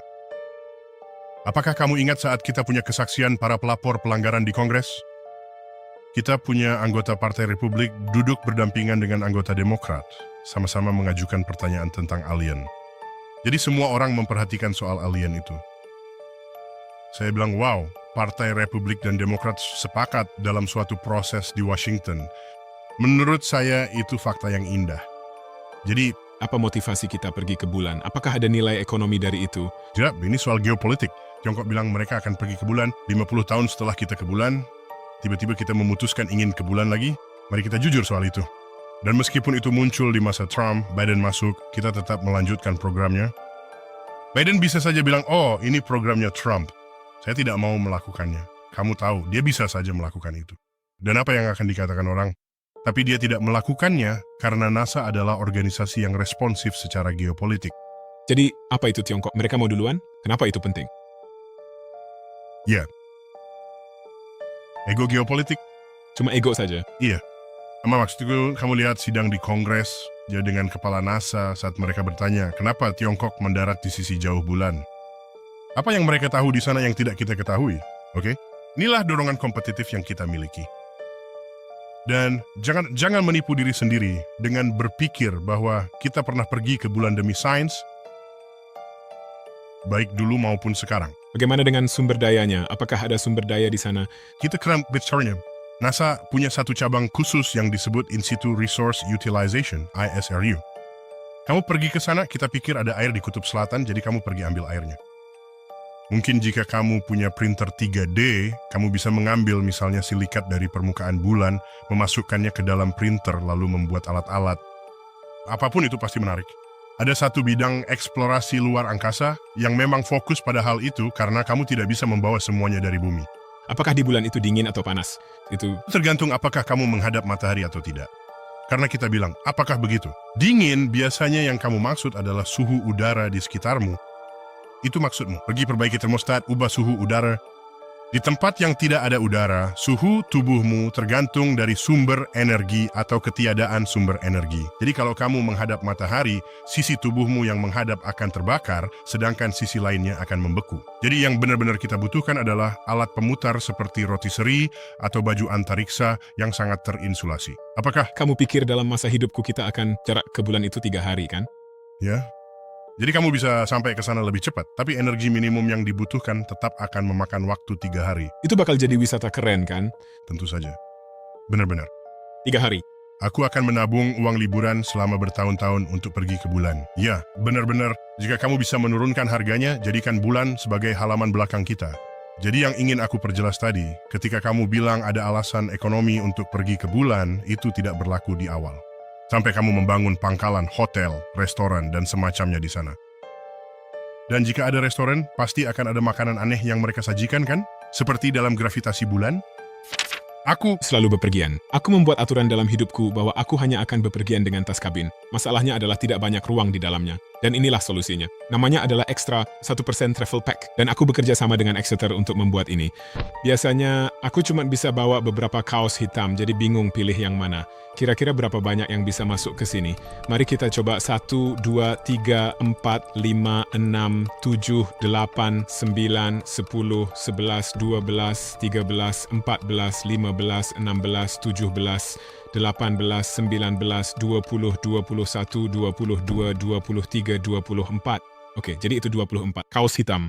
Disinilah keajaibannya terjadi. Resleting, pastikan tertutup rapat, lalu gunakan alat kecil ini, tempelkan di situ. Kini saya bawa lebih dari 20 kaos hitam, cukup buat 3 minggu. Jadi jika Anda sering bepergian dan ingin alat ini untuk hemat ruang dan pergi lebih lama, kunjungi extra.com dan gunakan kode DOAC untuk diskon 10% koleksi kami, UFO Files. Saya, Asumsi Anda lihat semua rekaman rilisnya. ya, biasanya berulang setelah titik tertentu. Ini adalah rekaman yang menunjukkan objek terbang di luar angkasa. Gambarnya monokromatik dan resolusi rendah, seperti ini. Itu benar. Apakah ada yang menurut Anda menarik? Itu ini adalah sesuatu yang kita tidak tahu apa itu. Mari kita mundur sedikit. Bahkan para penggemar UFO yang paling fanatik pun akan setuju bahwa sebagian besar penampakan yang kita sebut UFO memiliki penjelasan alami. Bahwa Anda hanya tidak tahu apa yang sedang Anda lihat, lalu Anda mengetahuinya belakangan. Apakah itu formasi awan? Apakah itu kilat? Apakah itu kondisi senja? Tentu saja. Tapi kemudian ada beberapa yang tidak ada seorang pun yang tahu bagaimana menjelaskannya. Saya tidak masalah dengan itu. Ada beberapa yang cukup menarik. Saya suka yang tic-tac. Tic-tac itu seru. Oh ya, TikTok itu. Tic-tac yang terkenal itu. Apa yang menarik dari itu? Ya, karena saya tidak tahu itu apa. Saya seorang ilmuwan. Kami tertarik pada hal-hal yang tidak kami ketahui atau pahami. Tertarik pada hal-hal itu. Itu keren. Ya, itu saja. Itu dia. Ya, benar sekali. Dan kamu bisa melihatnya sedang bergerak-gerak di salah satu frame, dan kamu bisa melihatnya seperti berputar di salah satu frame. Jadi mari kita lihat, sebentar lagi objek tersebut akan segera muncul. Dan tentu saja, itu dikombinasikan dengan pernyataan para pilot betapa terkejut dan herannya mereka. Itu dia. Cukup seru, terlihat seperti pesawat alien Steven Spielberg di film Close Encounters of the Third Kind, tapi bukan itu yang membuat saya penasaran. Yang membuat saya penasaran ada pelapor yang bilang kita benar-benar punya alien. Jadi, tunjukkan padaku alien yang asli. Kalau beneran ada, apa bakal kita kasih tahu publik? Banyak saksi mengklaim kita memiliki alien, puing pesawatnya, teknologi hasil pengembangan ulang, serta beragam film tentang mereka. Ada yang bilang kita belum siap melihat alien asli. Padahal kita sudah siap. Hollywood telah mempersiapkan kita selama puluhan tahun. Menurutku itu akan menarik. Hal yang paling akan mengejutkanku adalah jika alien itu mirip manusia. Sebagian besar gambaran alien di Hollywood berbentuk seperti manusia. Dengan kepala, 2 mata, hidung, mulut, telinga. Oh, mereka botak. Oke, ya telinganya runcing, atau mereka punya, tapi mereka tetap berjalan. Dan mereka masih punya siku, jari, lutut, dan Ini. Dan diriku pun, Kita juga punya seperti ini. ya, oke, jadi kita punya IT yang bagus. Yang ini mirip xenomorph, dan yang ini mirip predator, oke? Jadi perhatikan, mereka semua punya mata. Ada mulutnya. Ya udah, kamu tahu, gigi, karena gigi itu menakutkan. Dan ini berbentuk humanoid. Ini juga berbentuk humanoid. Yang ini sedikit lebih mirip reptil menurutku.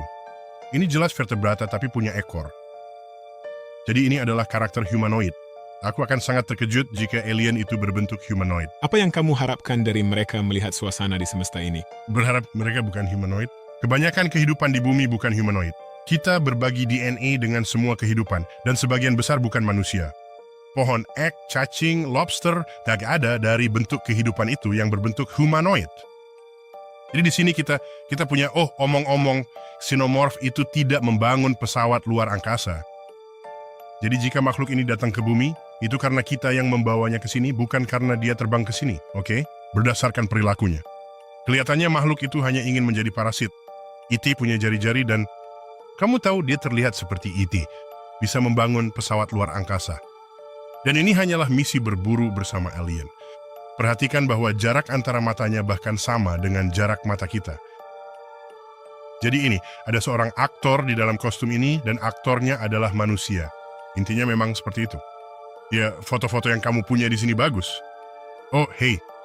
Jadi, di dalam buku yang saya temukan secara tidak sengaja, saya bukan yang menemukan hal-hal ini. Saya menemukan fakta bahwa orang-orang yang peduli tentang penampakan alien, bukan penampakan UFO, penampakan alien, orang-orang yang mengaku pernah melihat alien. Ngomong-ngomong, seperti yang saya bilang, seluruh pembahasan itu tidak pernah mencapai puncaknya, sampai akhirnya ada pelapor yang mengatakan mereka pernah bertemu alien di bawah sumpah di Kongres. Dan bukan para pemabuk yang keluar dari bar jam 2 pagi. Oke. Jadi mereka terbagi ke dalam beberapa archetype. Jadi manusia kecil berwarna hijau itu, kamu tahu, kita banyak mendengar tentang itu di tahun 50-an dan 60-an. Dan tentu saja, fakta bahwa kita bahkan menggunakan kata sifat manusia, berarti mereka berbentuk seperti manusia. Oke, manusia kecil berwarna hijau. Jadi itu salah satu jenisnya. Yang lain, apa yang kita punya di sini? Yang satu ini jauh lebih umum sekarang. Para grey, oke, alien abu-abu. Mana? Mereka juga cenderung botak. Jadi ini adalah dua yang paling umum. Lalu ada yang lain, Arcturian, mereka berasal dari bintang Arcturus, Lyrian dari konstelasi Lyrae, kecapi di langit. Kita tampilkan ini di layar bagi semua. Sirius adalah alien dari sistem bintang Sirius. Jadi ya, di buku saya ada selusin dari mereka. Oh, tall whites. Oh, insectoid. Ini menarik. Saya suka yang satu ini karena kita benci serangga. Saya tidak bisa bicara untuk semua orang. Serangga itu jelek bagi kebanyakan manusia, kan? Jadi kalau ada makhluk yang mirip serangga, kamu pasti tidak ingin berteman dengannya. Kalau dengar mereka yang pernah mencoba DMT, mereka sering menyebutkan melihat atau bertemu dengan jenis. Ya, benar sekali. Dan kesamaan itu memang sangat menarik untuk diperhatikan. Daripada kita terburu-buru dalam mengambil sebuah kesimpulan bahwa mereka semua mengalami pengalaman interdimensional yang sama, bagi saya lebih mudah berpikir bahwa mereka semua punya otak manusia dan zat kimia itu menstimulasi bagian otak yang sama pada masing-masing dari mereka. Dan dengan begitu mereka berbagi pengalaman yang selain itu saya tidak tahu apakah orang-orang pernah melakukan ini. Budaya berbahasa Inggris melaporkan jauh lebih banyak penampakan alien dibanding yang lain. Perbedaannya besar. Itu agak aneh. Jadi entah alien suka mengunjungi negara berbahasa Inggris atau kita lebih tahu cara lapor apa yang dilihat yang mungkin saja. Tapi di negara lain, mereka tidak seobsesi ini pada alien. Apakah kamu pernah mencoba psikedelik? Tidak pernah. Apakah kamu penasaran tentang itu? Tidak juga. Karena bahkan otak manusia saja sudah hampir tidak berfungsi dengan baik. Nyaris. Coba buka saja buku ilusi optik apapun. Buka ke halaman mana saja. Oh, apakah ini lebih besar? Apakah garis di halaman itu masuk ke dalam atau keluar dari halaman? Aku tidak bisa memahaminya. Gambar-gambar sederhana. Membingungkan persepsimu tentang realitas. Tapi bukankah itu berarti realitas itu rapuh? Iya. Jadi jika aku ingin mencampurkan bahan kimia ke otak sebagai ilmuwan yang benar-benar objektif, padahal otakku sendiri nyaris tidak berfungsi dengan baik, untuk memasukkan bahan kimia, tidak jelas bagiku apakah itu akan membawaku lebih dekat pada realitas apapun. Realitaslah yang aku hargai di dunia ini. Itulah alasannya. Makanya aku tak pernah mencoba psikedelik. Yang kupikirkan adalah, Jika aku bisa menghirup sesuatu dan tiba-tiba pengalaman subjektifku tentang realitas sepenuhnya berubah, seperti 4K dan aku berada di tempat lain. Bukankah itu berarti bahwa pengalaman subjektifku tentang realitas saat ini sama rapuhnya dengan satu tarikan napas? Tentu saja. Dan kemudian, Ya, itu memang bahan kimia. Ya. Ya, itu memang pengingat bahwa otakmu bekerja berdasarkan sinyal elektrokimia. dan Jika kita memasukkan bahan kimia lain ke sana untuk mengganggu atau mengarahkannya ulang, kemungkinannya tak terbatas. tapi apa artinya realitas itu sendiri hanyalah sekumpulan bahan kimia? Ada para filsuf yang suka memikirkan, mendebatkan, dan memperdebatkan hal itu. Saya cenderung jauh lebih berpikiran praktis dalam percakapan itu, oke? Dalam hal itu saya bisa melakukan sebuah eksperimen di luar 5 indramu. Dan itu akan menghasilkan sebuah hasil yang semua orang yang berkumpul untuk melihat hasil itu akan setuju. Itu salah satu indraku. Mereka sedang melihat. Tentu, tapi jika kamu tidak memiliki indera itu, maka kamu tidak bisa ikut serta dalam latihan itu. Saya akan mencari cara agar kamu bisa mengidentifikasinya. Tapi saya baru bisa membuat pengukuran cahaya ultraviolet. Kamu tidak bisa melihat cahaya ultraviolet. Tapi saya punya detektor yang akan menyala, dan kamu bisa melihat detektor itu menyala, oke? Jadi itulah buktinya. Saya telah mengukur cahaya ultraviolet, dan saya tidak butuh mata, retina, atau otakmu untuk itu. Jadi saat Einstein bilang E sama dengan MC kuadrat, dan itu menjadi dasar senjata atom yang membunuh puluhan ribu hingga ratusan ribu orang di perang, kamu tidak bisa bilang itu cuma imajinasi kita. Oh, itu hanya reaksi kimia saja. Itu adalah fenomena nyata, berdasarkan fisika nyata, yang diambil dari realitas objektif yang telah kita tetapkan, tanpa menggunakan narkoba. Dan itulah sebabnya butuh waktu lama untuk mengembangkan sains, untuk memisahkan pengukuran realitas objektif dari sinapsis neurokimia di otakmu. Bukannya itu semua pengamatan, itulah inti sains. Ya. Jadi jika saya punya alat yang bisa melakukan pengukuran, dan kebanyakan orang yang melihatnya bisa sepakat tentang apa benda itu, jika saya orang yang suka bertaruh, saya akan bertaruh bahwa itu adalah representasi dari realitas objektif. Jadi, Ukur realitas. Jika saya membawa seseorang yang benar-benar gila ke sana, mereka tidak akan tahu bagaimana saya menilai interpretasi mereka terhadap data itu. Dan apakah itu subjektif? Apakah kita yang sebenarnya gila? Dan apakah orang itu yang sebenarnya normal kan? Jadi ini adalah pertanyaan yang sah, tapi bisa dijawab dengan metode dan alat sains untuk menentukan apa yang bisa diulang di dunia ini dan apa yang tidak. Dan dunia ini adalah pengalaman yang dimanifestasikan oleh zat kimia di otak saya. Kita sedang mengukur realitas tempat kita. Kamu menghirup sesuatu dan ada realitas berbeda. Saat menghirup oksigen, kamu punya realitas ini. Berapa banyak realitas lain yang bisa dikunjungi? Ya. Lalu mana realitas yang sebenarnya? Ya. Dan yang ingin saya katakan adalah, saya menyebutkannya di buku, orang-orang yang menggunakan DMT memiliki pengalaman yang serupa. Jadi, Mari kita lakukan eksperimen tentang itu untuk melihat, apakah satu orang bisa mengalami makhluk serangga? Mengambil informasi dari alien psikedelik itu yang cocok dengan informasi orang lain. Begitulah cara kamu menyelidiki hal ini.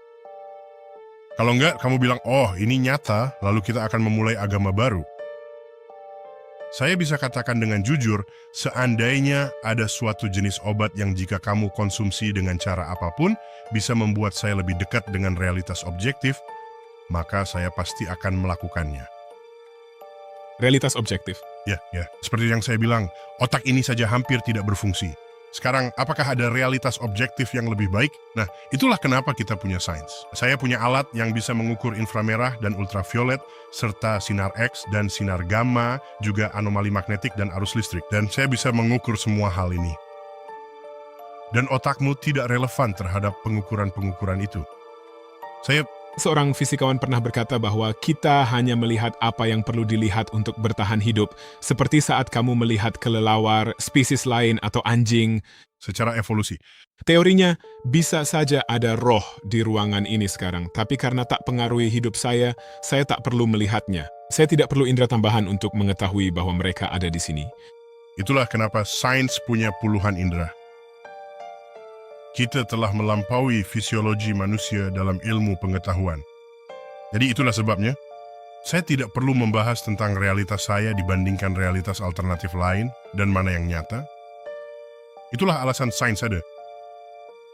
Kita punya mikroskop yang membawa kita ke ranah yang sangat kecil. teleskop yang membawa kita di kerana yang sangat besar. Indra-indramu tidak bisa mengakses kedua tempat itu. Laut Mati di Timur Tengah disebut mati karena tidak ada ikan makroskopis di sana, sebab kadar garamnya sangat tinggi. Tapi ada mikroba yang berenang gaya punggung di sana, oke? Dan mikroba-mikroba yang tahan garam. Jadi mereka tidak bisa melihat itu. Realitas mereka kehilangan sesuatu.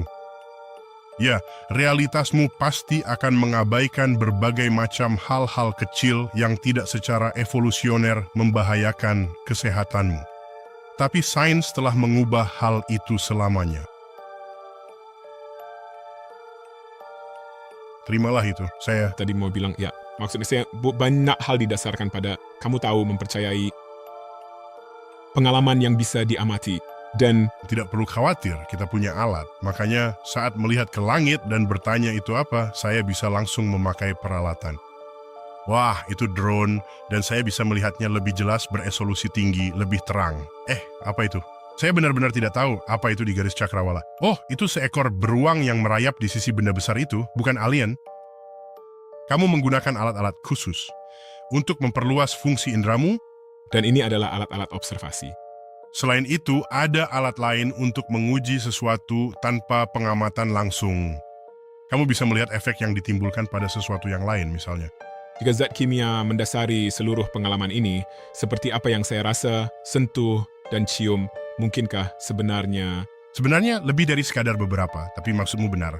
Ya, apakah masuk akal jika kita sebenarnya hanyalah sekumpulan bahan kimia di dalam cawan Petri di suatu tempat yang menciptakan pengalaman subjektif? Dan pengalaman subjektif itu terwujud sebagai alam semesta yang bisa saya lihat, iPad ini yang bisa saya sentuh.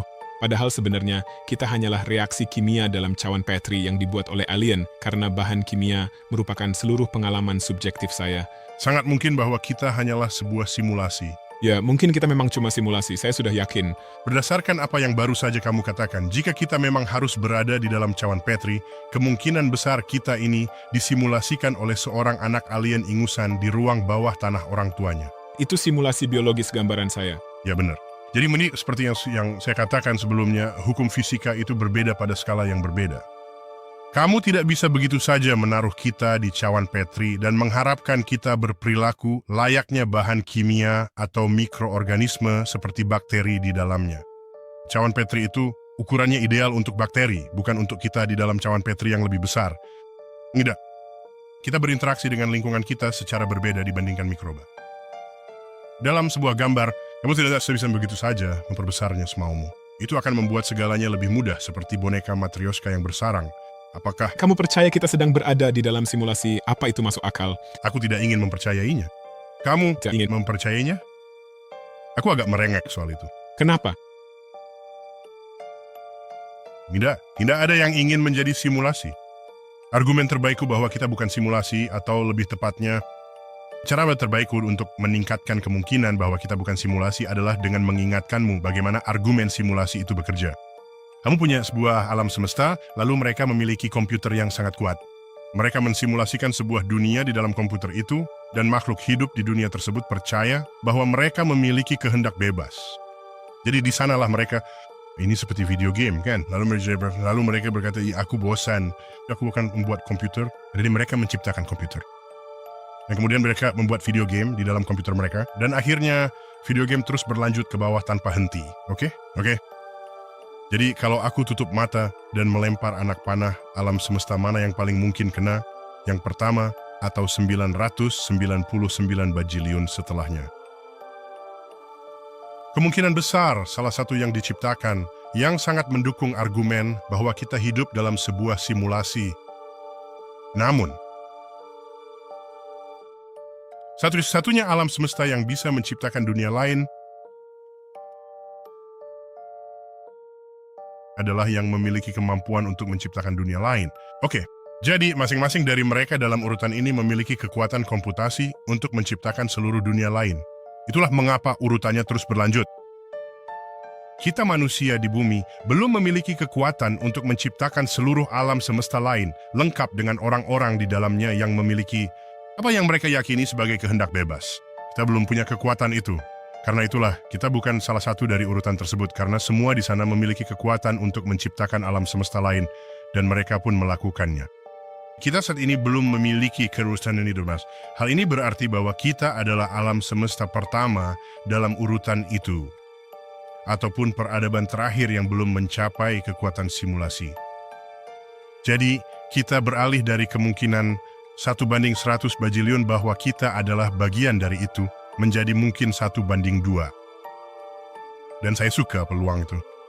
Ini mengasumsikan pencipta simulasi memodelkan alam semesta sebagai salinan identik dan ingin kita memiliki.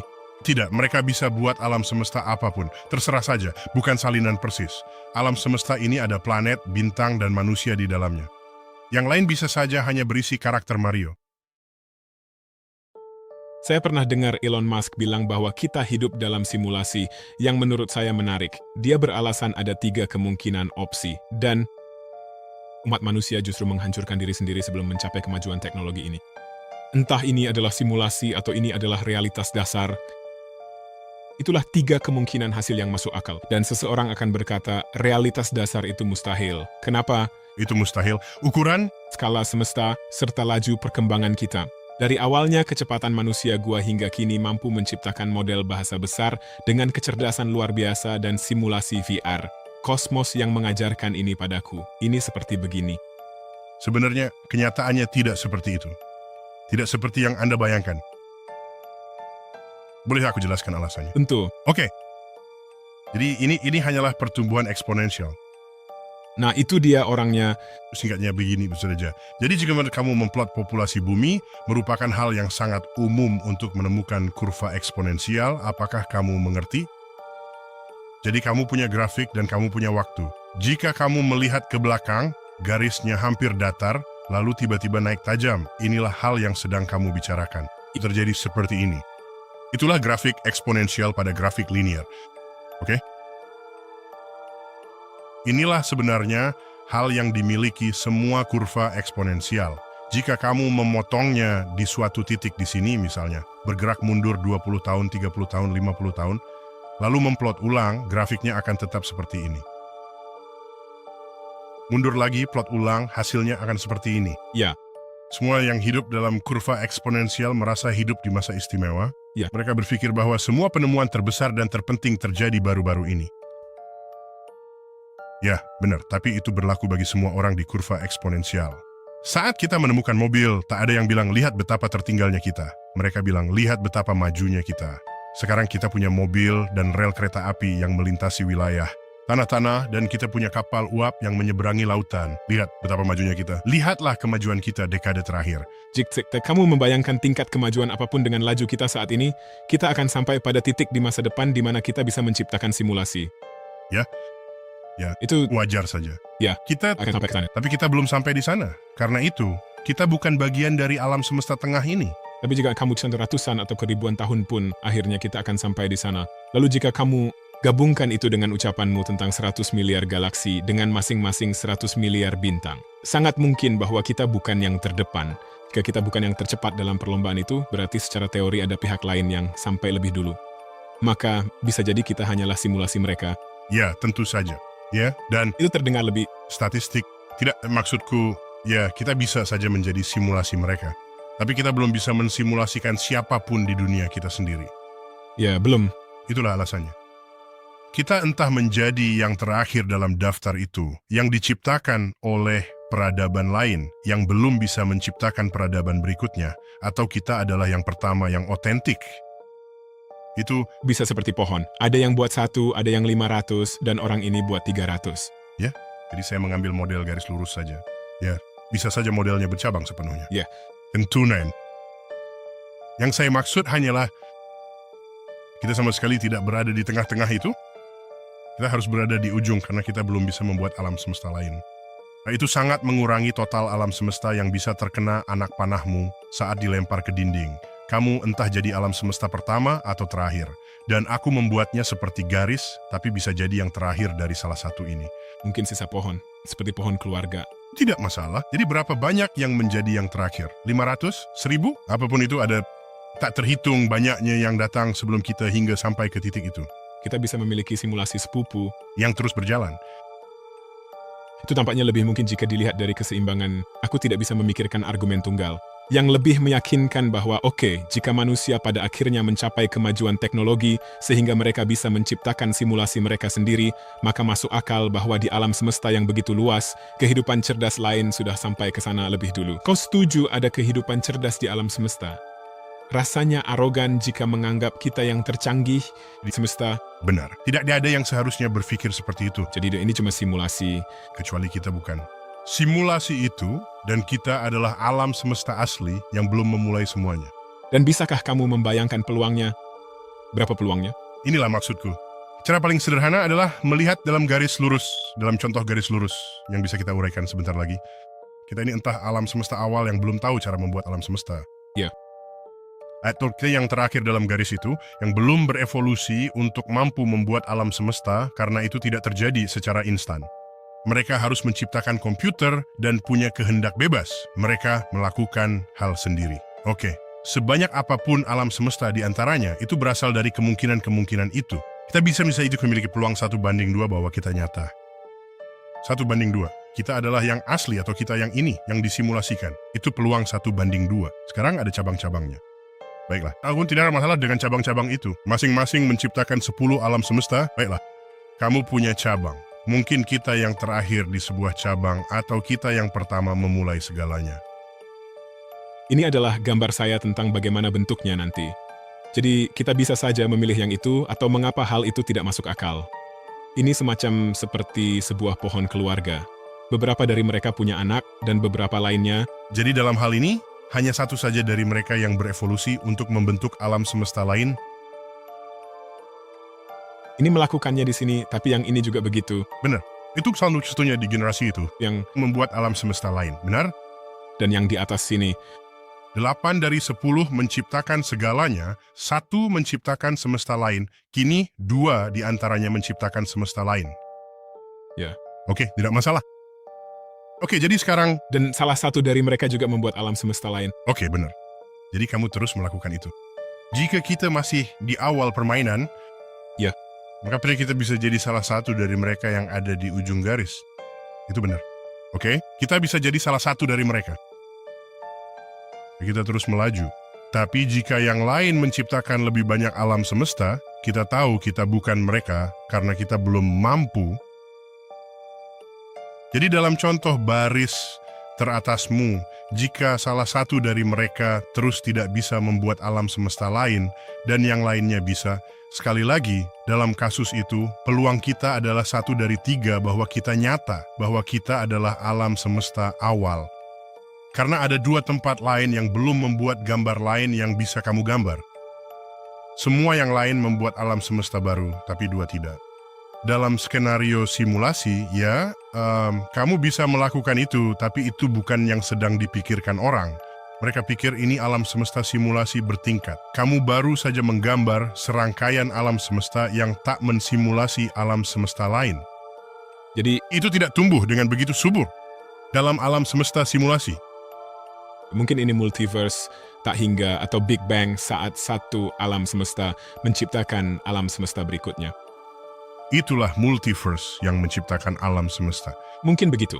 Mungkin peradaban sudah sangat maju teknologinya hingga mampu menciptakan peristiwa Big Bang tersebut. Dan Ya, maksudku itu akan sangat menarik. Mereka hanya menyimpulkannya sesuka hati. Ya, itu akan terasa aneh. sangat mungkin titik di mana kita sebagai peradaban maju bisa bergabung menjadi satu dengan entahlah AI dan membangun seluruh alam semesta baru adalah Big Bang berikutnya. Sebenarnya, tidak ada alasan yang kuat untuk mengatakan bahwa hal itu adalah hal yang tidak mungkin, kan? Dan yang menarik, hukum fisika yang selama ini kita ukur di bumi berlaku di seluruh alam semesta dan sepanjang waktu. Jadi itu memang menarik.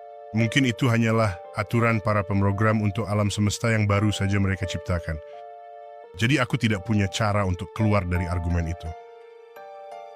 Jadi kenapa aku dapat hadiah bola baru? Jadi perbedaannya adalah dalam Big Bang kita melewati kehidupan bersel satu, lalu organisme multiseluler, lalu kecerdasan, lalu teknologi. Jadi, jika teknologinya, kita punya teknologi yang memungkinkan semua itu. Dan di dalam sebuah simulasi, biar saya mundur sedikit. Jadi di dalam simulasi, apakah mereka memulai kamu dari awal alam semesta? Apakah ada Big Bang di dalam simulasi itu? Atau apakah orang-orang itu tiba-tiba muncul begitu saja sebagai spesies cerdas yang sudah sepenuhnya terbentuk di dalam simulasi? Dan mungkin mereka ditanamkan dengan ingatan yang sebenarnya tidak nyata? Ini sangat mirip dengan Matrix. Apa tujuan hidup? Apa tujuan dari semua hal ini? Kamu punya kesempatan hidup mungkin 80, 100 tahun atau berapapun itu. Apa tujuannya, Neil? Tujuannya? Tujuan dari semua ini. Kenapa kita di sini? Jadi, pertanyaan itu yang ditanyakan oleh banyak orang akan membuat agama tetap bertahan untuk waktu yang lama. Bagi banyak orang, tujuan hidup adalah untuk melayani Tuhan, oke? Dan itu agak aneh bagiku, karena jika aku menciptakan sebuah alam semesta, aku tidak akan butuh orang-orang untuk memujiku. Itu terasa aneh saja.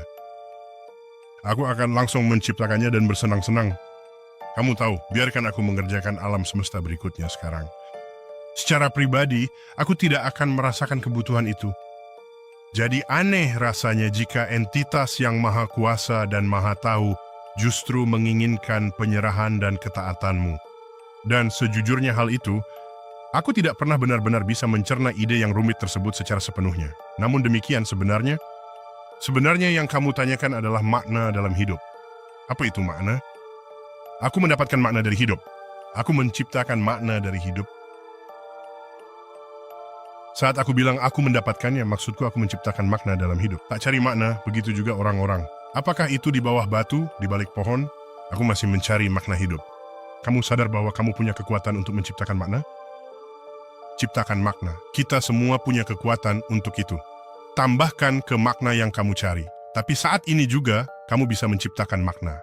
Caranya, meski mungkin bukan untuk semua orang, aku ingin belajar sesuatu hari ini yang belum aku ketahui kemarin. Aku ingin belajar sesuatu besok yang belum aku ketahui hari ini. Dengan begitu, aku memperluas kesadaranku terhadap realitas objektif dunia. Itu yang pertama bagiku. Seiring aku memperluas kesadaranku, aku memiliki perspektif yang lebih bernuansa dan terinformasi. Jadi, kamu bisa bertumbuh dalam kebijaksanaan, pengetahuan, kebijaksanaan, dan wawasan yang tak akan tercapai tanpa terus belajar. Kedua, aku ingin melakukan sesuatu hari ini yang dapat mengurangi penderitaan orang lain. Kenapa?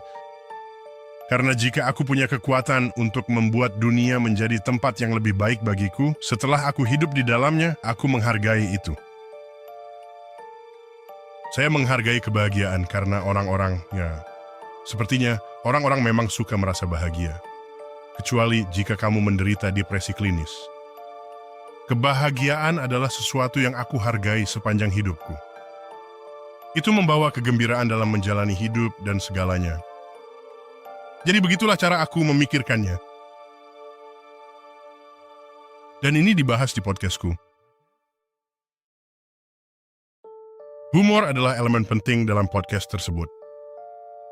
Ada perpaduan antara sains, budaya pop, dan humor. Orang-orang kembali. Mereka selalu kembali ke podcast karena mereka tertawa. Mereka tersenyum. Mereka merasa senang saat itu, mempelajari sesuatu yang dipelajari, dan ingin merasakan hal itu kembali. Jadi tidak heran jika kita ingin melakukan hal yang terasa baik. Sekali lagi, kenapa membantu orang lain terasa menyenangkan? Bukan berarti aku melakukannya demi diriku sendiri. Aku melakukannya untuk orang itu. Aku tidak membantu orang menyeberang jalan supaya aku merasa bangga pada diri sendiri.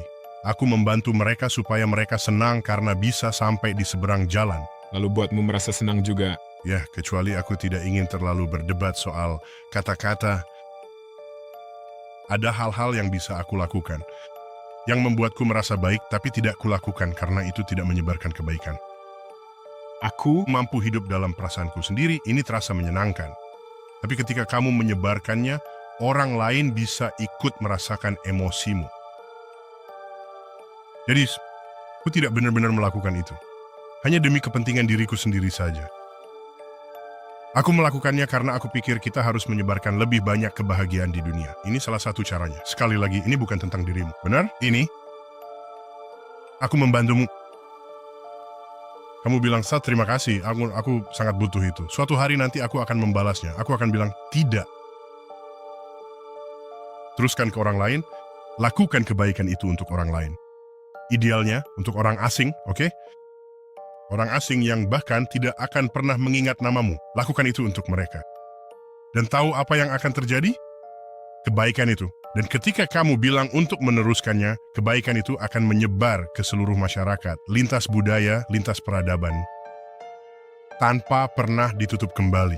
Begitu kamu bilang, hey, aku akan membalas kebaikanmu, itu menutupnya. Dan kebaikan itu tidak lagi tersedia untuk siapapun di peradaban. Jika kamu tidak menutupnya dan terus merangkak ke depan, maka akan ada aliran-aliran energi kebaikan yang menyebar luas ke seluruh tatanan peradaban.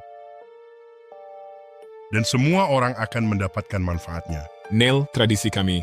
Tamu terakhir meninggalkan pertanyaan anonim untuk tamu berikutnya. Oh, tentu. Pertanyaan yang ditinggalkan untukmu adalah, Tahu itu aku. nggak tahu loh, Oke. kira-kira apa yang ingin kamu tuliskan di batu nisanmu?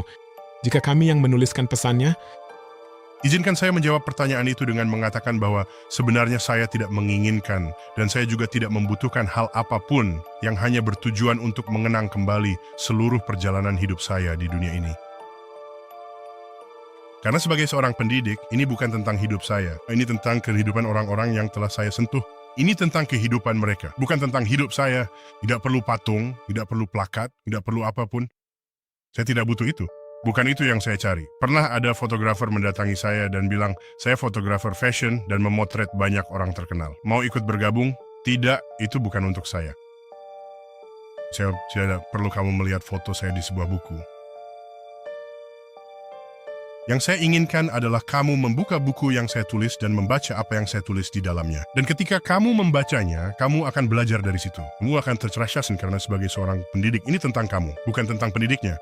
Jadi saya tidak mau ada peringatan atau semacamnya, tapi saya tahu apa yang saya inginkan untuk tertulis di batu nisan saya.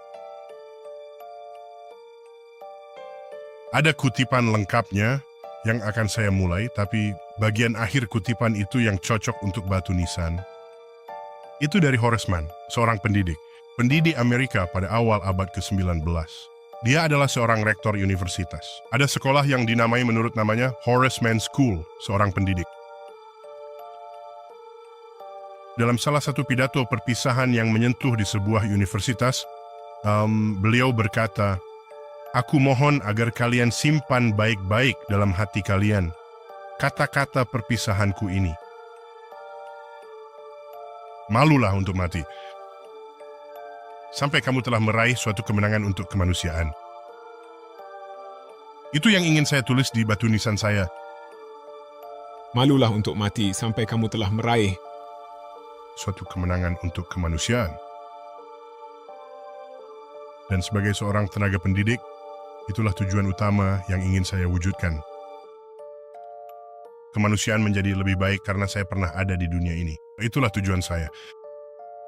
Karena ada terlalu banyak orang di mana kemanusiaan justru menjadi lebih buruk karena mereka pernah ada di dunia ini. Ya, tidak terlalu banyak sih. Ada beberapa orang kunci dalam sejarah dunia yang memang seperti itu. Dan kita bisa melakukan sedikit bagian kita untuk memperbaiki dunia. Anda pasti sudah melakukan itu untuk ratusan juta orang. No, saya rasa jika saya benar-benar memikirkan apa dampak nyata yang Anda berikan dalam hidup saya, Dalam hidupmu, dalam hidup saya dari Anda tahu. Semua konten dan informasi dan film dan buku dan dokumenter dan sebagainya yang telah Anda tulis. Dan saya rasa untuk dampak bersihnya, jika saya merangkumnya dalam satu kata, itu tentang rasa ingin tahu. Dan saya akan bilang itu seperti memperluas pikiran saya, untuk bertanya-tanya, untuk lebih banyak bertanya-tanya. sayangnya, hal semacam itu tidak diajarkan di sebagian besar sekolah. Ya. Anak-anak di kelas tak sabar menunggu jam pelajaran usai. Mereka melihat jam. Mereka tidak sabar menunggu sampai jam sekolah selesai. Tidak sabar menunggu hari Jumat. Tidak sabar menunggu liburan. Gak sabar menunggu sekolah selesai. Tidak sabar menunggu kelulusan. Semua perasaan ini sebenarnya adalah saya tidak mau terus belajar lagi. Ini adalah sebuah beban. Saya tidak menikmatinya. Saya tidak suka. Bahkan ada lagu rock yang merayakan fakta itu oleh Alice Cooper. Liriknya bilang, kamu pasti tahu, sekolah libur untuk musim panas. Aku Lihat foto ini, apa pendapatmu? Sekolah libur selamanya? Aku, Benci sekolah. tapi intinya adalah Aku tidak menyalahkan para murid. Saya menyalahkan sistem di mana kamu tidak sabar ingin keluar dari sekolah, yang berarti mereka tidak mengajarkan rasa ingin tahu. Karena jika mereka melakukannya, tetap berada di sekolah akan memenuhi hal itu. Jika begitu, lulus sekolah akan menjadikanmu sosok yang terus belajar seumur hidup. Itulah seharusnya tujuan sekolah, meski kenyataannya tidak demikian. Itulah peranmu bagi orang lain, memupuk rasa ingin tahu, perluas wawasan, dan biarkan mereka menjelajah tanpa batas. Saya ingin orang-orang berkata, wah, saya rindu sekolah. Saya benar-benar, Saya masih serindu sekolah. Namun tahu apa yang sebenarnya saya serindukan?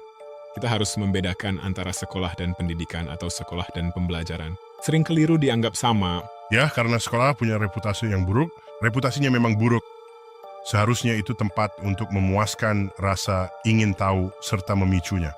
Jika semua sekolah seperti itu, bayangkan berbedanya dunia ini. Kita hanya bisa membayangkannya. Bayangkan saja. Buku kamu ada di depan saya ini. Bukunya benar-benar indah dan judulnya juga luar biasa. Judulnya adalah Take Me to Your Leader, Perspectives on Your First Alien Encounter. Pernah terpikir mengapa banyak penampakan UFO atau alien di antara kita? Tyson menawarkan sudut pandang yang sangat unik dan menarik.